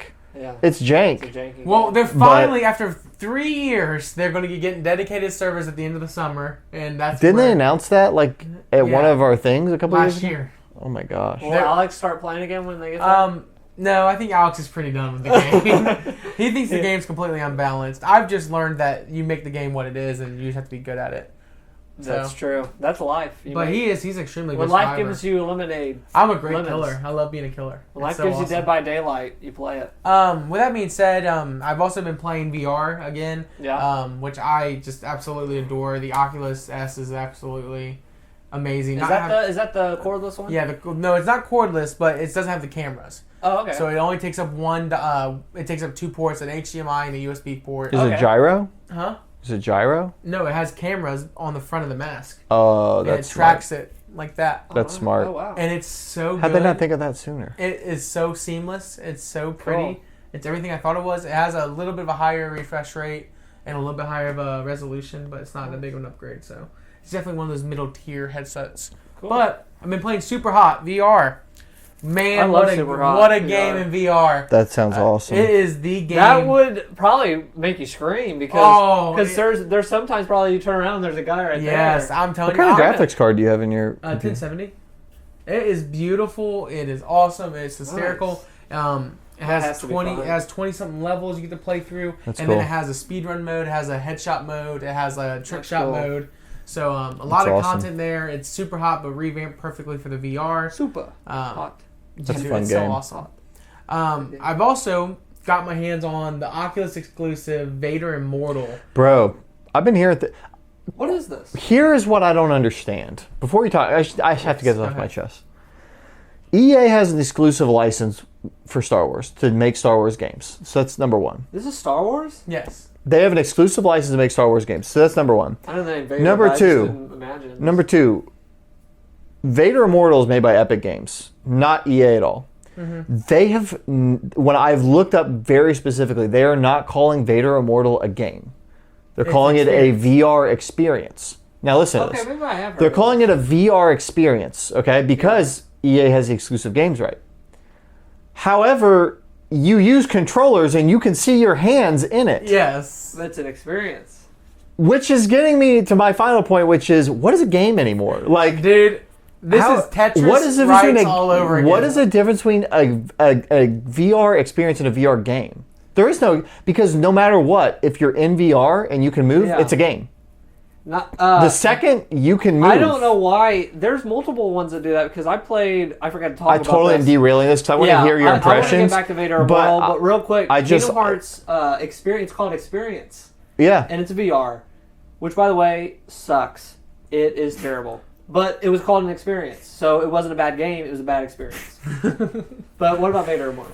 I know exactly what Yeah. you're saying, and the only thing I can reference to was back when Alexei Pajitnov made Tetris, and it was constantly being passed around on the PC. Yeah. When the rights got purchased by Humblebee, they purchased the rights to Tetris on the PC, but made it into console games, thinking that consoles were PCs. Yeah. They ended up losing that case because that wasn't really the case.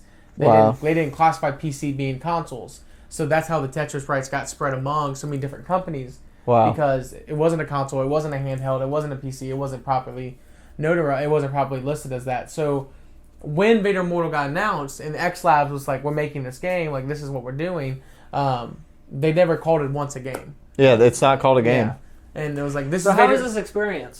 It is absolutely beautiful. It's I've been hearing great it's things. so wonderful. It's not a teleport game. It's you actually move in the game. Okay. And it's you get on the lightsaber. The lightsaber combat is everything you want. Sounds like a game. Hey, it They is got like free motion and you fight with lightsabers? Yeah, I know, dude. It's a lightsaber combat experience. Okay. Yeah, lightsaber combat experience. It has a story. It's an episodic story about Vader and Vader. You're trying his Padawan. Yeah. Can you imagine being in a Well, room you're with... not Padawan yet. Oh. The first episode. Can you imagine being in a room with Darth Vader in VR? Dude, it is. He is so big, and it was like, oh, Yeah, I it's guess. Vader. So like, I am so excited to play the other episodes because Vader's on a quest to revive Padme, and that's the story you're living with nuts. right now. So can I tell you something? Yeah. There's a character in there called the Black Butler. Have you seen this guy? No. There's a character in there called the Black Butler. Okay? He wears a mask. Wait a minute. Have you seen this guy? I think he's the guy who's talking to Vader. Yeah, he's Okay. talking to Vader in it. So everybody's so you know then everything that I'm gonna. You don't know what I'm gonna I've say. played everything. But yeah, I've so the next episode's not out yet. Episode's 1 out, nothing else. Mm-hmm. Well, Lucasfilm has been like playing up like this guy, this Black Butler guy. She's really tall, Mm-hmm. and like you're gonna find out who he is. And I've also been seeing people who've played later episodes, like in the press. They're like, I'm under NDA, but I can't believe what they did with this guy. Wow. And people are thinking it's Snoke from the Really? new movies. Whoa. And it's this dude that's talking to Vader, but he Yeah. also kind of works for the Emperor, and he's like this side dude, kind of mysterious, tall guy. If they freaking reveal who Snoke is in a VR experience, F him. No, I love it. F him. Wow, it's F so him. awesome. Because we're not going to get it in the movies. Guys, That's cool. I think it's really cool, Yeah, I actually. like this. I think it's cool. I just... So you're having fun with this experience. I'm Yeah. excited because the rumor has it like the series going. They want to access the Force powers too. So I'm gonna have a VR like. Freaking... Epic's not my favorite people in the world right now. I'd rather them do Star Wars stuff than EA. I think that they're gonna pull it from EA's hands. I think they're gonna pull. They've got to pull They're Star about Wars to get out. kicked out of school. Especially the most excited anybody's been about Star Wars. This is the thing I've always said.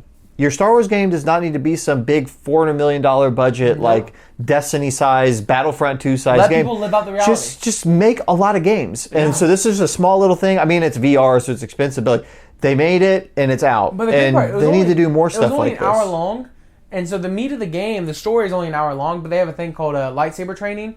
It's called the lightsaber dojo, and all you do is you go against a bunch of. Dude, I need to try this 300 later. You should try it. It's an hour. I think sounds you'd fun. love it. But 360 degree of you fighting droids. Oh, wow. Bouncing back lightsaber stuff. Are you trying to watch Star Wars? Dude, when? No, I'm just kidding. I got movies. There was one other game I got into, but it completely threw me off, and it was the Five Nights at Freddy's VR. Ooh. Oh, that sounds like a So nightmare. they took all the Five Nights at Freddy's games that ever been released and put them in VR form, and you can play all 5 of them in All VR. 5 of them are in there? Wow. Every single one of them, and people were like, it was a $30 game, and they're like, this is everything that Five Nights at Freddy's should have been in the beginning, but it's polished, it's clean. So I was Yeah, like, that's a game that lends itself very well to VR. so I sat there and I was like, I didn't play this game on the PC because I didn't see the appeal of it. I see the appeal of it in VR, and it's so scary. It causes paranoia, dude. I promise you, I hear things at night and it flips me out. So in that game is the idea that you're watching security monitors. Yeah, it's exactly what the game is. And there's teddy bears sneaking up on you. Yes. So how do you win?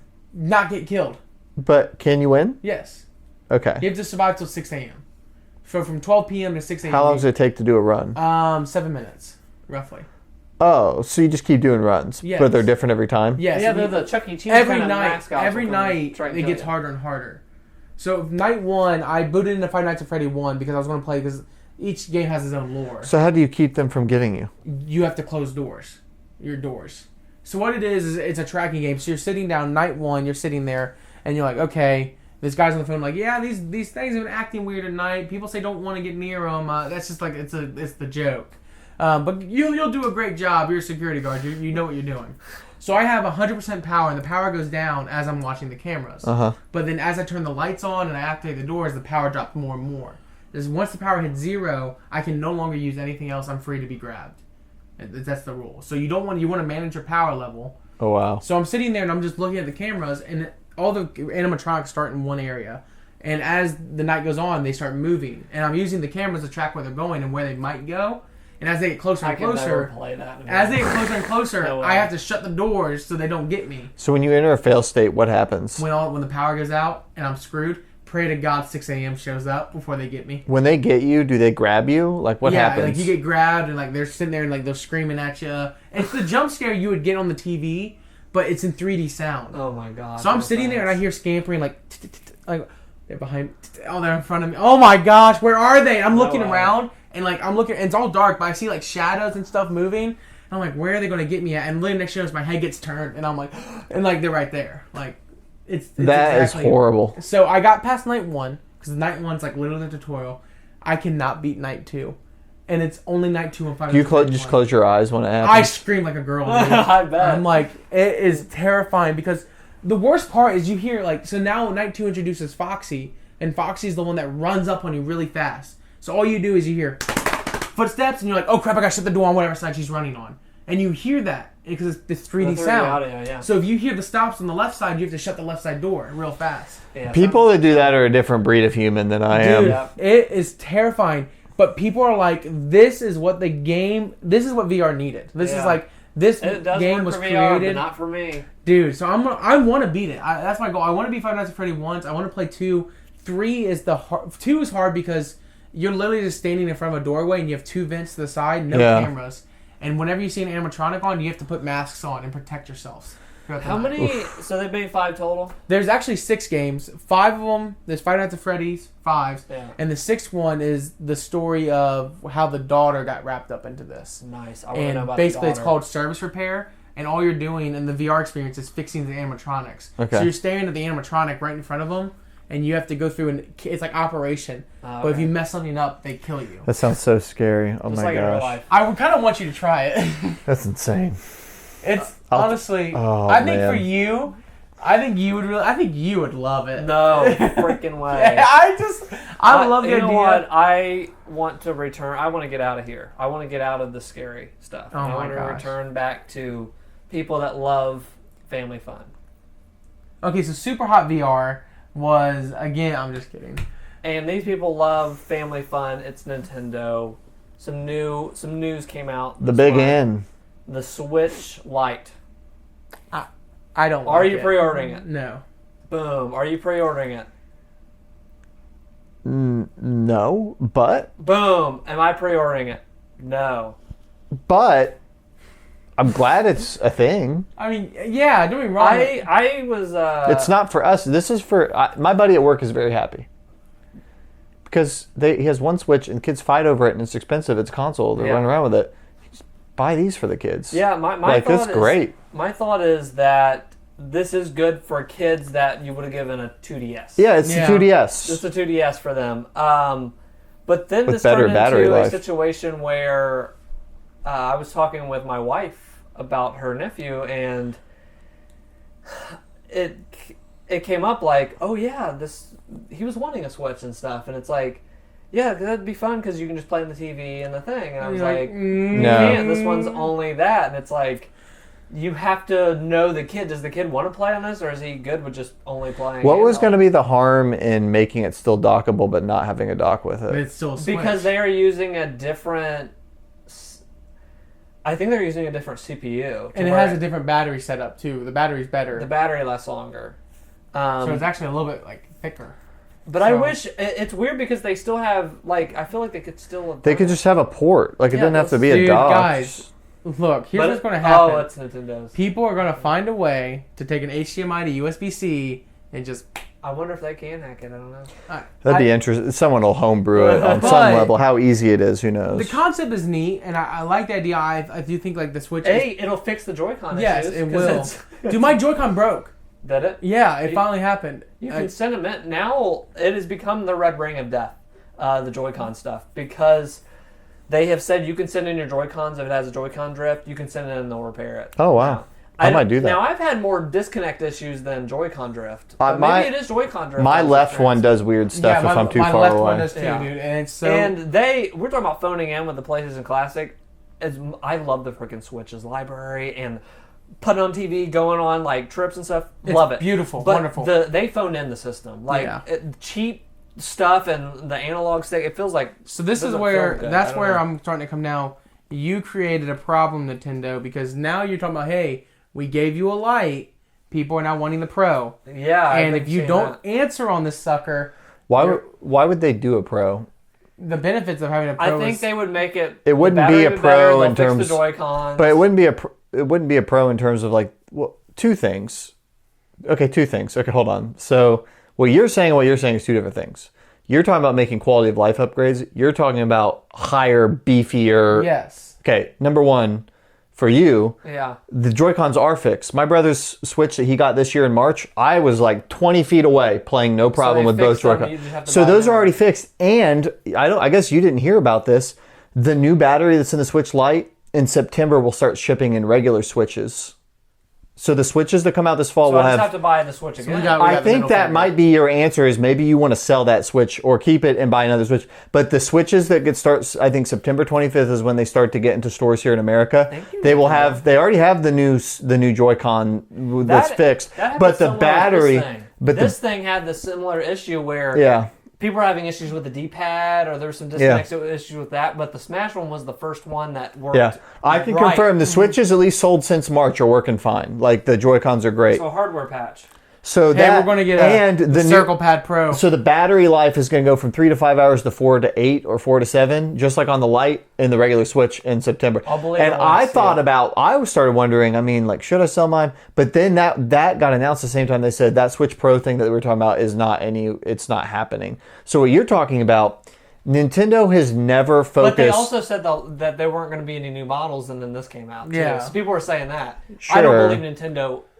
No, not Nintendo saying it's nowhere near. I was reading insiders saying we misread a Switch Pro as that's the new Switch that's starting to get into stores this fall. And they're not even branding it differently. Yeah. No. But Nintendo I do not think they will do this is the extreme version of the Switch with you can run things at higher settings. That is graphical fidelity. I do never been their think focus. They'll put out another Switch model because I look at what they did with like the XL, or they made an XL version. Yeah. I don't know what it's going to be. I don't know if it's going to have like maybe it's bigger. Maybe it's one that you can't undock. I would take just a better quality build. Me too. But see, that's where I'm like, what sucks about the Give me Switch Lite. Joy-Cons with leather grips. What sucks about the Switch Lite is because it's everything I would want in a newer Switch, but it's not dockable. What do you mean everything you would want in a newer better Switch? Battery. You can get that this fall with the regular Switch.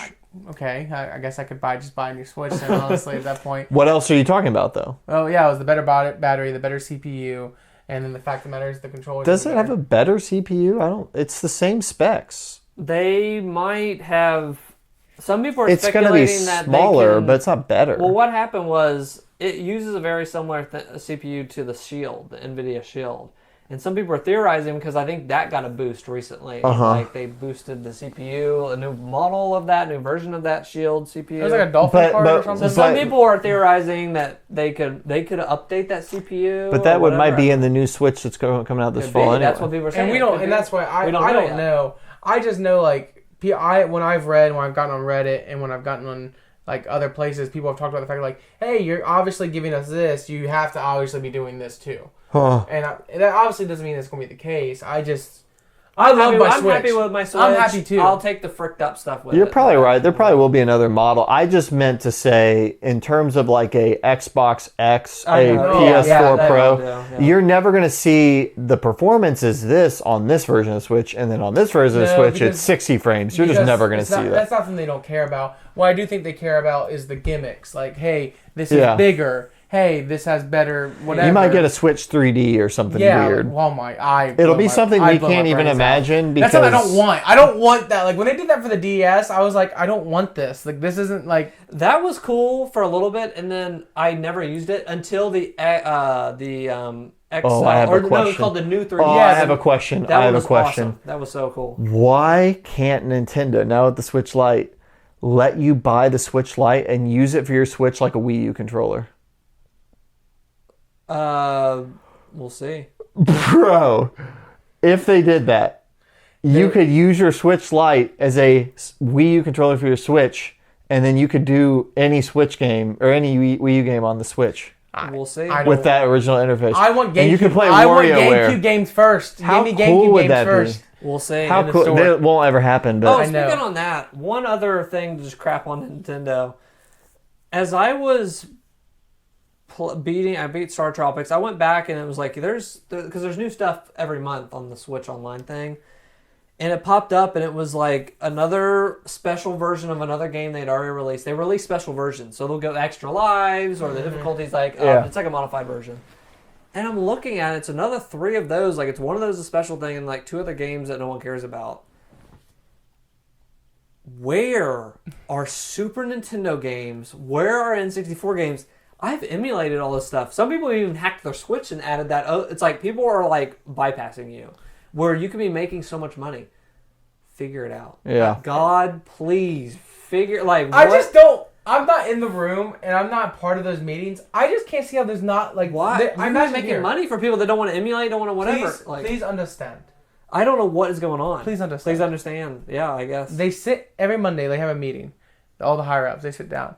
Like, what are we going to do today? And there's no way someone has raised their hand like Super Nintendo. Have you guys ever thought about Classic. Possibly putting out some of the other games and then do they just shoot them on the spot and pull out I guess the room? so, or push them out the door. Sudoku him or whatever. Sudoku, yeah. I don't know what do puzzles. Does. It doesn't make any sense. It's just let me be on a fly on a wall. I feel like that's a topic every podcast, but seriously, I'm just like flabbergasted every time I go. Oh yeah, we're only doing NES games.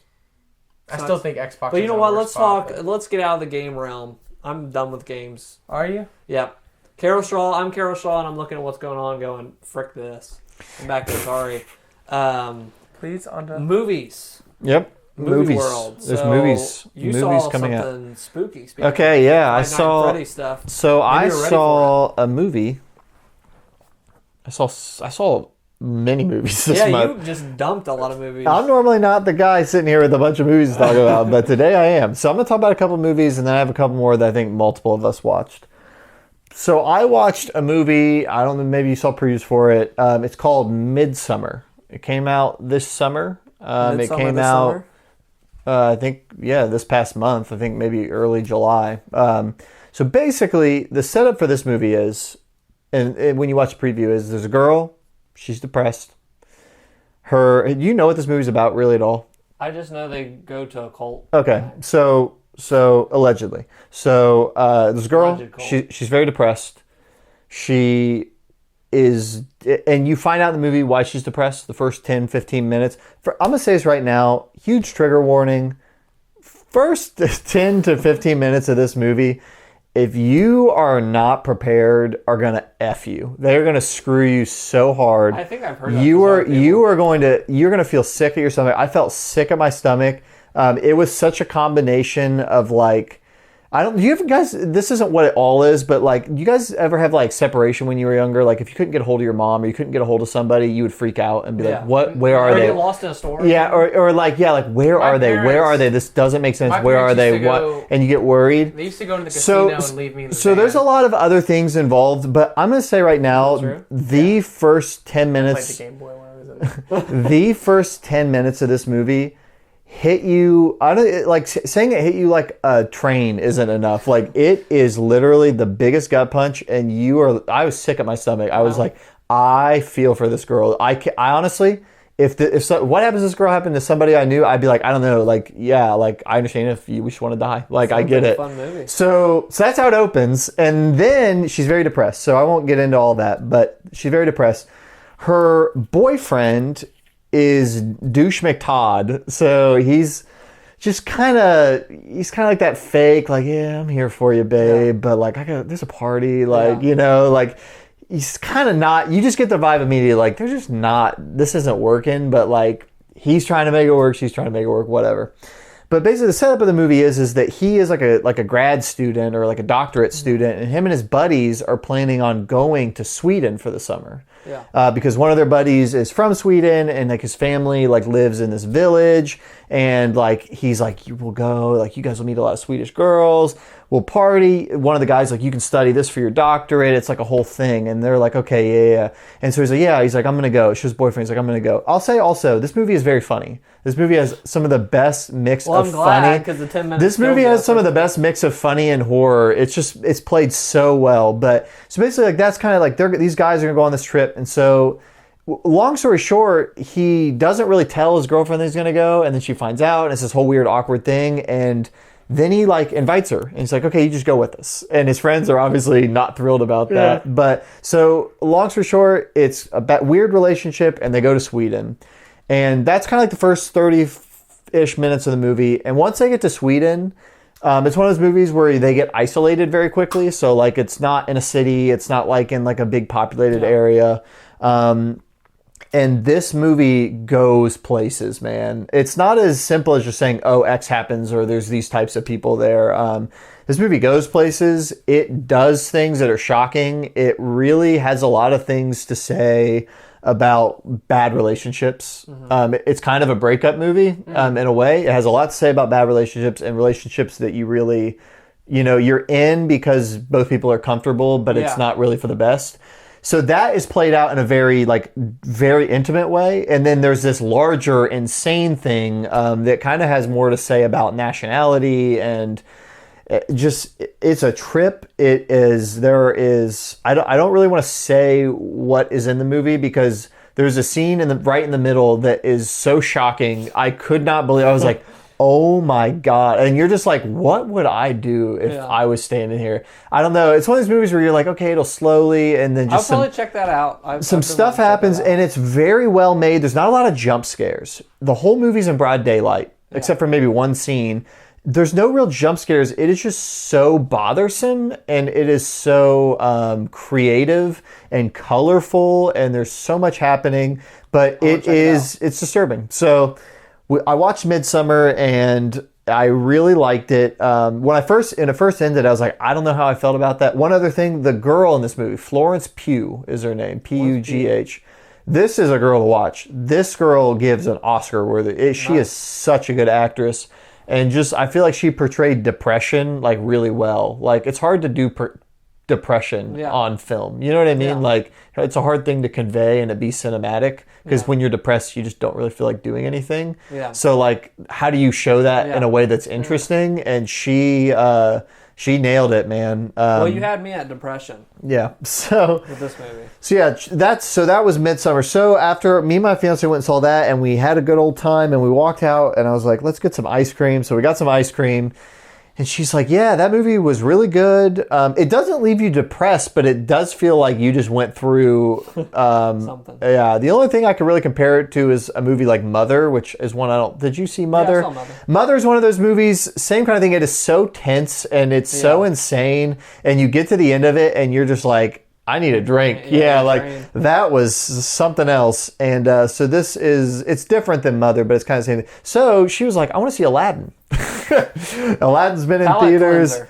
And so I was like, yeah, let's go see Aladdin. And I went and saw Aladdin. I'm really glad we went together. We had fun. That movie sucks. That is, I'm not Mr. So your depression continues. Yeah, so I'm not Mr. Anti Disney remake. Here's my philosophy on remakes. Remake everything. Remake Star Wars. Remake Alien. I don't care. Remake any of my favorite movies, any of my least favorite movies. Because anytime you take a movie and you let somebody make it again, there is infinite possibility for it to be better or worse or the same or sideways or different. You lose nothing if somebody remakes a movie. Yeah. So if you want to say, okay, we had the colorful cartoon Lion King, now we want to have Lion King with, animals that look more real, do it. And if it sucks, it sucks. I don't care. So I don't complain about that, but I will complain about Aladdin. Aladdin was terrible. This, like the casting, the direction, the script, the plotting, it felt like a movie that one of the first scenes I was like, this feels like a scene that must have been reshot about 2 weeks before the movie came out. This feels so rushed. That like his little hangout, you know where Aladdin hangs out over the city? It just looks like green screen central. It looks like The Room, man. It's just like, it is so off-putting. It just is not good. And then they tried to still do all the same musical numbers, and it just comes across as so just kind of, I don't know. It just did not work for me. So I had fun watching it because it was just a dumb, goofy movie. But I came out of it like, man, they could have not made this one. I don't think the world's going to miss anything. So what I want to say, though, on the end of that, though, is that they released a trailer for Mulan right before I saw Aladdin, and I watched that. I want to see Mulan because what they're doing with Mulan is they're not really changing it up. They're not doing the musical numbers. The dude, the guy, whatever the guy, she's like a girl, she has a love interest. He's not even in the movie. No music, no dragon, no guy. They're like, really cool. They're like, we're doing this as a straight up Chinese war movie about this girl. Freaking do it. That's what I'm talking about. I wanted to see, give me Aladdin without the musical numbers. Make it Pirates of the Caribbean in the Middle East. Yeah. That is what Aladdin should have been. That could be awesome. Don't do the musical. Do Pirates of the Caribbean in the Middle East. You just, it didn't need to be. Yeah. I feel like they nailed live action freaking really early with Pirates of the Caribbean. Just make it its own thing. And I think that that's the direction for them. I hope Mulan is good. The trailer looks really good. And then I think that if they keep doing these live action movies, that's what they should be doing. Like, don't force it to be a musical just because the cartoon was a musical. Yeah. Go sideways with it. Bring in some new characters. Get rid of some of the old characters. Remake it truly. Don't just like remaster it or whatever else. So cool. That's my take on Aladdin and Disney in general. I saw somebody online say this, and I had never thought of it this way. One, why are they remaking all these things? And I had always just thought that Disney loves money. They want whatever. But then this person was talking, was like, they probably are also retaking all of these properties because they're not letting the copyright.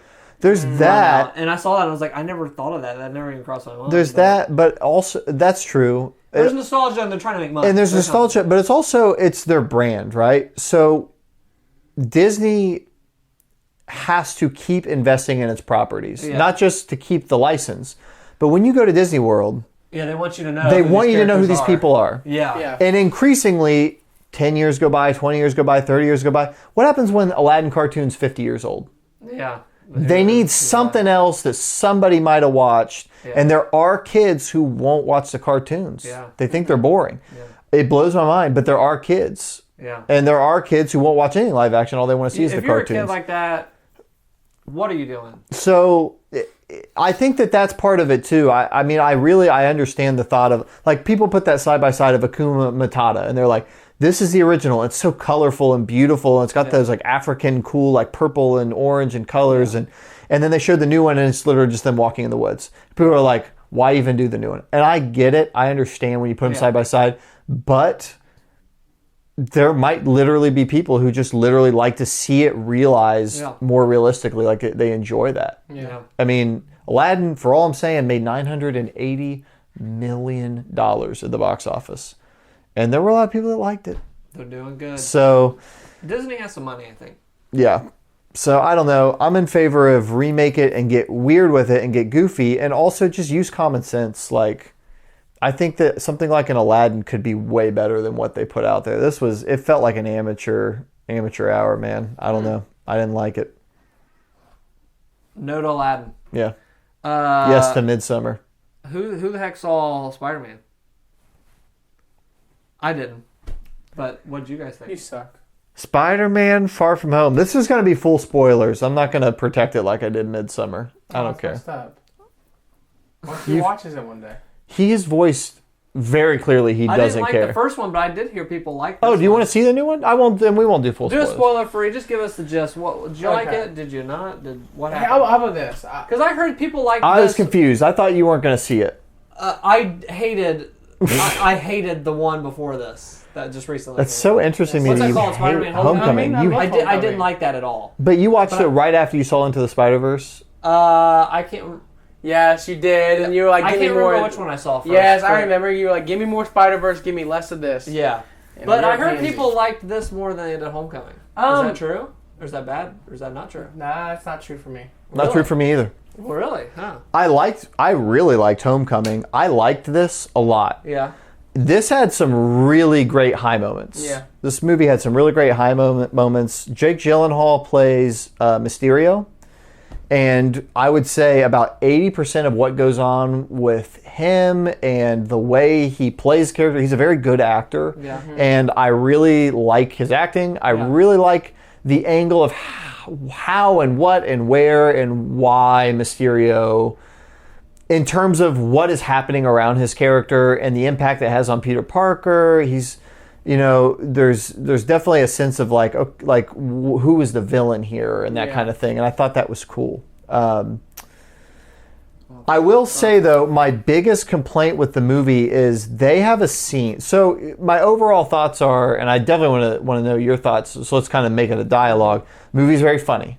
It's a very funny movie. And I would say almost all the comedy in it really worked for me. Yeah, it was not forced. The setup, do you know the setup for the movie? Mysterio. No, so the setup for the movie is in Homecoming, obviously Peter Parker is just in high school. And in New York. He's in New York and he's trying to figure out what life is. And he kind of wants to be an Avenger, but he's not. This movie takes place after Endgame. Okay. And the idea is Peter Parker is ready to go on vacation. He literally, at the beginning of the movie, he literally just says, he's talking to Iron Man's old bodyguard, his name's Happy. He's talking to that guy, and he's like, hey, he's like, Nick Fury's trying to call you, we got some things we need you to do. And Peter Parker literally says, I am going on my summer trip. He has basically a summer. Oh, I did see that. He has a study abroad trip. He's like, I'm going on this trip. I'm going to try to ask out MJ. I am not. I'm done. I'm not doing anything superhero related. This has been a crazy year. I'm done. Like half the people I know age 7 years. That's the whole movie. He doesn't do Spider-Man. So that's the setup. And I think that if you ever have gone on, I went on a study trip when I was in college, my first year of college. This movie perfectly captures being on an out-of-country trip, with high school, young college-age friends, with teacher chaperones around, but you can still run around at night. Yeah. This movie perfectly captures all of that. And the movie and that premise works perfectly. Peter Parker's story and what he's struggling with, he just really doesn't want to be Spider-Man right now. He just literally wants to hang out with MJ and try to be Peter. And there's his name's Brad. There's this great character who also likes MJ. And he's just they perfectly capture the modern day douche. Not the bro dude, but just the pretentious, this guy's an idiot. You know what I mean? And so they're kind of vying for her attention, and so all of that stuff is great. All of the action stuff, some of the best Spider-Man action. Where it all really fell really flat for me is in the middle of the movie. I won't say who the bad guy is because I really think that's important for this movie that you don't know who the bad guy is. So there's different characters, they're all doing different things, but the guy that is the bad guy, you learn about halfway through the movie. And there is a scene in this movie that might be legitimately the worst ever scene I've ever seen in the MCU or maybe comic movies I've seen in a while, where the man literally stands up on a table in a bar. And everybody in the bar just starts it's doing. It's Ocean's 12. They start doing this weird yeah, and he gets up and he's like, and this is what we're doing. You planted this on him, and everybody cheers. Good job, you. And we're doing this because this person made us mad. And Ravka, they're holding up their drinks. It is lit. I was cringing so hard I couldn't breathe, and all I could think was my favorite scene. All I could think was, who knows? We just had Thanos, who was the best villain ever, and his motivation was so beautifully established, and it was a comic book movie, but they did it so effortlessly, it was so good, and the other things about the villain in this movie I really liked, but this scene was so bad, it made me question everything about this group and what it was they were doing. And they just start doing things late in the movie that is so cartoonishly evil in a way that doesn't make sense for what their backstory is. And I'm just oh, you're going to try to kill those kids just because you're upset about this thing that doesn't even really make sense? Their motivation and what they were doing, it made it feel like some kind of bizarro world that I just didn't like. Wow. So Does what I'm saying make sense? It makes sense. Okay, where do you land? I do think it's okay. Homecoming was better. But it doesn't mean like... I have trouble. Well, I don't like... I have trouble from you guys that Homecoming's better. I have trouble saying Homecoming's better. I liked different things about both of them. Okay. I still think personally Homecoming's better. I feel like the overall plot was very rushed in this movie. It feels very rushed. He is on vacation like that. I could have used like another scene or two of him in New York at the beginning. And then like the whole part, like the whole struggle with me was like, yeah, you capture that whole like it's the international trip. They're constantly moving. But the reasons they were moving was so stupid. I was just like... You didn't like all that? I thought it was funny. It was funny, but... There's a bit in the movie, it's just a bit, where like they're on vacation, right? Yeah. And they want Spider-Man, Nick Fury and them want Spider-Man to do Spider-Man things. And he's not going to do Spider-Man things. I love this. Like, so there's like moments where like Peter's classic teaching... Nick Fury hey, he's like, Peter, we need you to go to Prague or whatever. He's like, no, we're going to Paris. I'm on my trip, blah, blah, blah. He leaves the hotel room.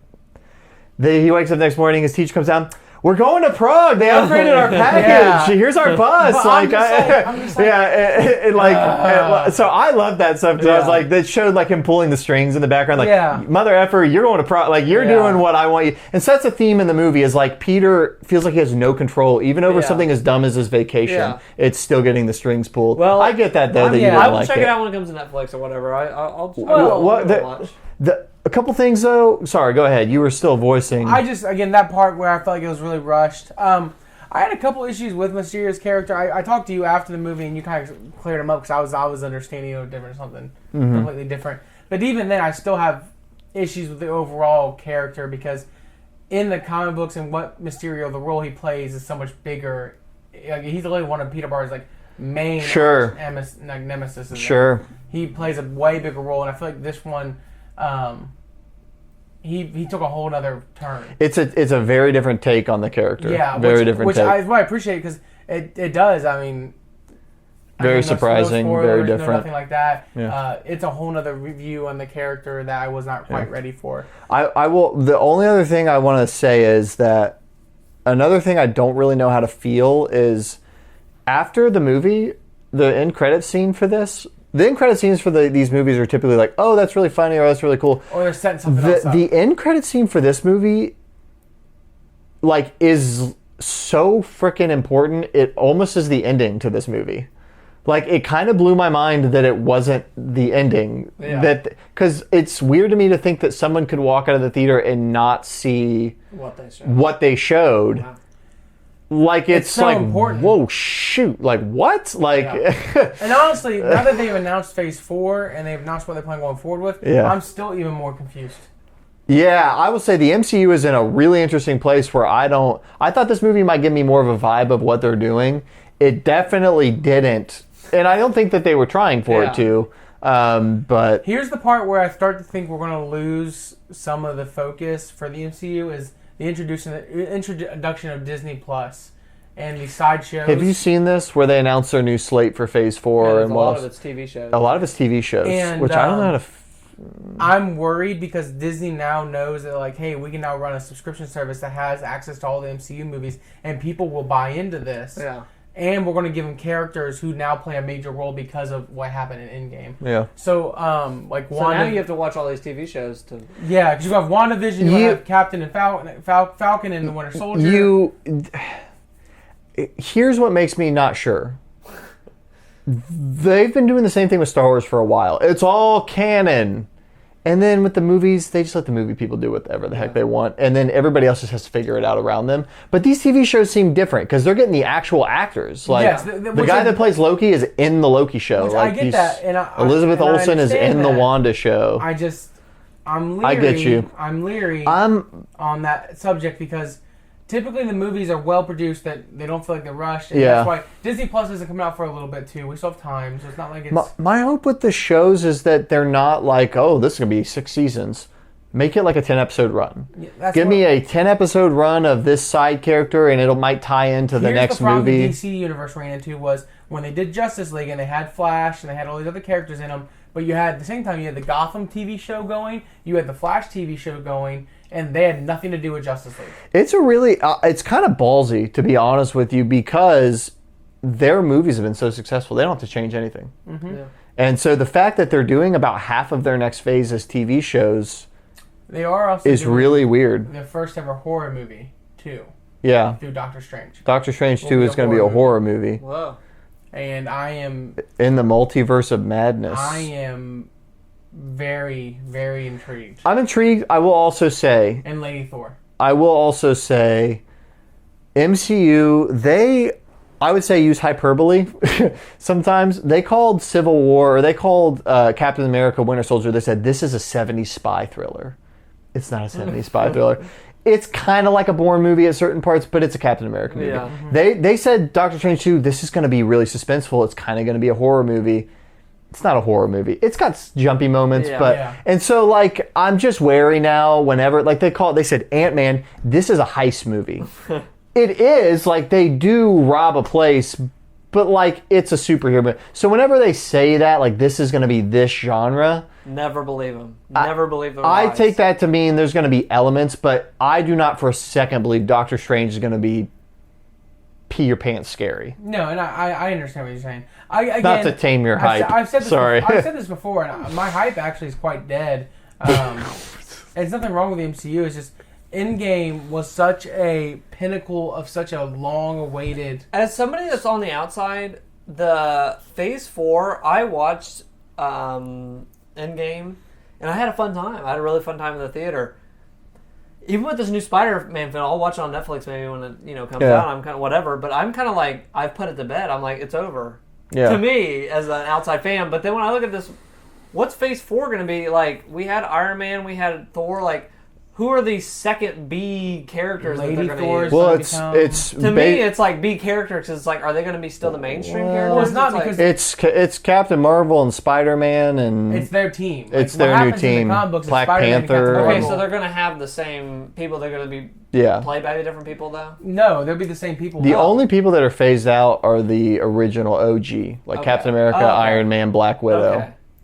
As long as those three are all those other people like Doctor Strange, Black Panther, See, I thought Ant-Man. they were like, where are they going? Okay, they're gonna add all these B characters I've never heard of. No, and they're not B. That's why the whole point of Phase 3 Spider-Man's about as A as it gets. That's but I was just worried. That you're probably gonna see a lot more Captain Marvel. You're gonna see a lot more. They announced a new Blade movie.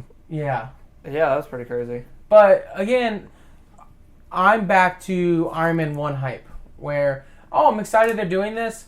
I have to see what they do 3 years from now. Yeah, and that's the interesting thing. They announced Phase 4, and the one thing they didn't announce is they didn't announce an Avengers movie. And they asked him about that. He said, we know what we're doing for the next big team-up thing. And he said, but it's not in Phase 4. He's like, it's just, maybe at the very end of Phase 4, like after the next 2 years. He's like, but honestly, like we're in a period of we're resetting the table, kind of. So, which is what they need to do, because if they try to come out with Avengers 5 next year, I'd crap on it. Yeah. Well, I'm done. Marvel, thank you for all that. Thank you for just giving us 8 TV shows and 3 movies instead of 10 movies. Thank you for what you're doing and making us pay for a new subscription. I love that. I'll say Disney Plus is going to be the easiest thing to get your value on between Star Wars and all the Disney movies and all the Marvel stuff. It's good value. Thank you.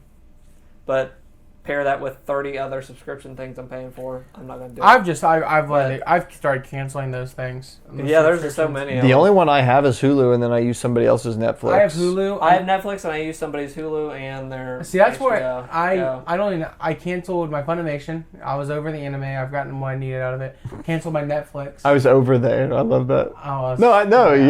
Just correction. Canceled Netflix. I had YouTube, dude. I'm getting so sick of YouTube. I'm getting sick of ads, bro. And they have literally littered the thing with ads where like you almost have to pay for it if you want to enjoy it. And I just don't like YouTube as a company, so I don't want to be a YouTube Red subscriber. I use AdBlock Plus. I don't use AdBlock. It doesn't work. Are you talking about like on a TV, like on the app? I don't use AdBlock. I got the app and stuff. Yeah. But even on like the actual website, I use AdBlock Plus. Yeah. And they still show ads during the video. They're engraved in the video as they stream. So let me help you out with that. Oh, for real? Yeah. I don't block ads. I block ads. I'm glad you don't help me out with that. I would block them in a heartbeat. I block it on specific things, and YouTube is wore out their welcome. It's just so bullcrap because honestly, I'm watching a 10-minute video, and then if it was a 30-minute video, a couple ads, no big deal. I don't care. I shouldn't have 4 ads in a 10-minute video. I should not. Beginning, middle, end. But what they've should not started have to 4 do ads. is some content creators are, like, some stuff I watch even for my video, like, stuff, are like, blah, blah, this, and I'm going to show you how to do that, but first, thing from our sponsor, it's, like, baked into the actual thing, and the content creator actually is like, Squarespace, or this, or whatever else now, and that's become part of the thing now. Everything's an ad. Everything's an ad. But you know what's not an ad? Once Upon a Time in Hollywood. Not an ad. Me and Travis went out and saw Once Upon a Time in Hollywood, Quentin Tarantino's latest flick. And I have been someone that did not... I was okay with Django Unchained. I was okay with Inglourious Bastards. I was just whatever with those. They had cool moments. I'm not that big Tarantino guy. I like Pulp Fiction a ton. But some of his latest stuff I've just been mixed on. Hateful Eight was really great. So I think from Hateful Eight and then this, he has redeemed himself for me. Because I loved Once Upon a Time in Hollywood. This movie is about late 1960s, 68, 69, late 60s Hollywood. We follow Leonardo DiCaprio and Brad Pitt.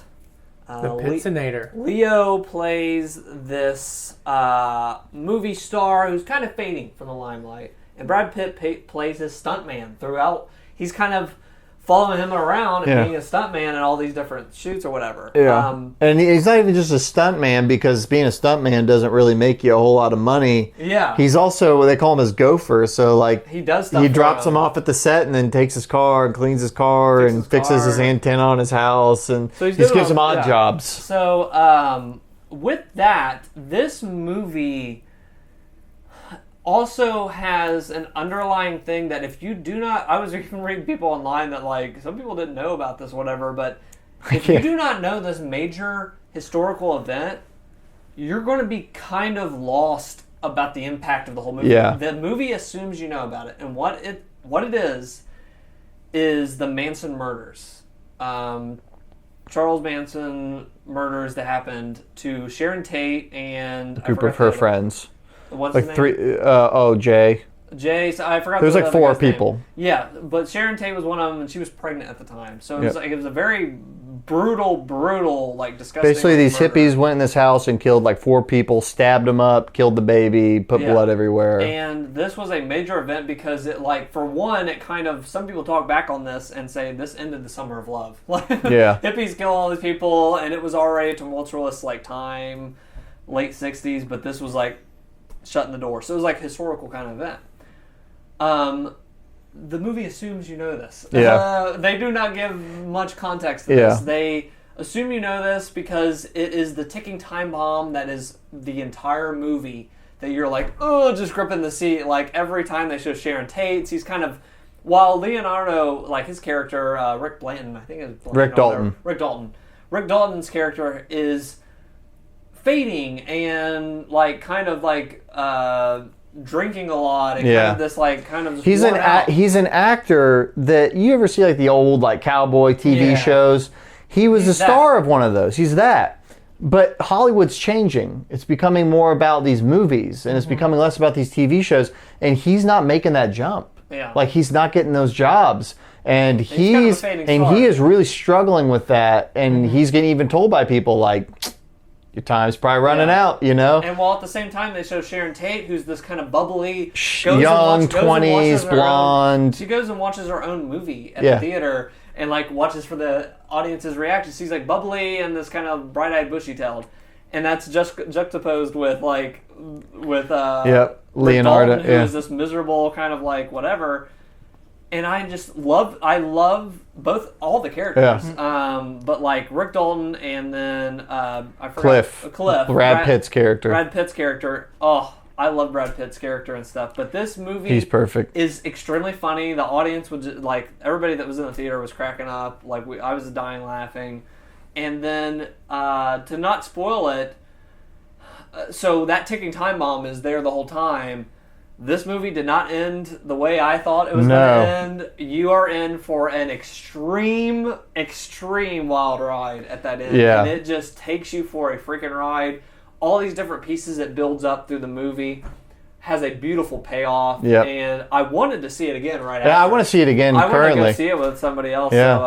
So, Maybe if Chelsea wants to go, Jess wants to see it. We can just go and see it. And I definitely recommend this movie. It captures that time period very well. It's you can tell as someone who's never been to LA, you've been there once. Yeah. We're not from there at all. You can tell it's a love letter to LA and a love letter to Hollywood. And Quentin Tarantino, you get such a love for movies from all of his movies. Whether it's, Inglourious Bastards, where like an entire character and scene in that movie is dedicated to a woman who makes German propaganda movies, or Django Unchained, where there's just all these allusions to these old westerns and stuff. And then in this movie, he literally like, I love westerns, I love movies. Let's just have half the movie take place on a movie set where they're filming a western. Like, he's just in his element. He loves movies, and this movie just conveys that love for movies. Like, this movie is about making movies. It's about going and seeing a movie that you're in. It's about the movie industry and how people get connected to one another. It's about where people are in various stages of their careers. And the title, Once Upon a Time in Hollywood, is perfect. It feels like a dream. It literally feels like this like crazy, awesome, interesting, tense, very wild at the end great dream. Characters, laugh out loud funny. And, I'd say one of his funniest, maybe his funniest movie. Yeah, it was very, very funny. So, absolutely recommend that movie. Yeah. I think we should maybe just call it. Wrap this up. Wrap it up. Wrap this bad boy up. Thank you for joining on this lovely night. Or maybe you're watching it today. Who knows? Who knows? The internet, YouTube, turn off ads. Please? No, leave them on for us. Wait, We're about 30 Wait, will you pre-roll pay for ads. this? Absolutely. They're going to have to pay. This is the only paid one. We're going to start doing it. We're changing it up. Also, you're going to have to log in through Bethesda's. We're also pushing all funding will go towards Dweebs too. It's too bad there's not a Dweebs episode 6, and you could add that. You got to log into Bethesda.net to watch this episode. episode. Gosh, dang it. Jot that down for next season. Oh, yeah, I'm going to cut that. That's what we're going to do. So check us out, DweeBoYT on Twitter. You'll see when we're going live for Hangouts, when the new podcasts are out, all the fun stuff. Every fun thing is going to be on there. Only fun. No depression like Midsummer. Only no fun. Midsummer talk on there. And check out Friday if you're watching this before then. We're doing I'm really going to date it, but if you're watching way later, but Devil May Cry 2 Hangout this Friday. It's going to be fun. So thank you for watching, and we're going to go out with a bang. I'm in crippling debt.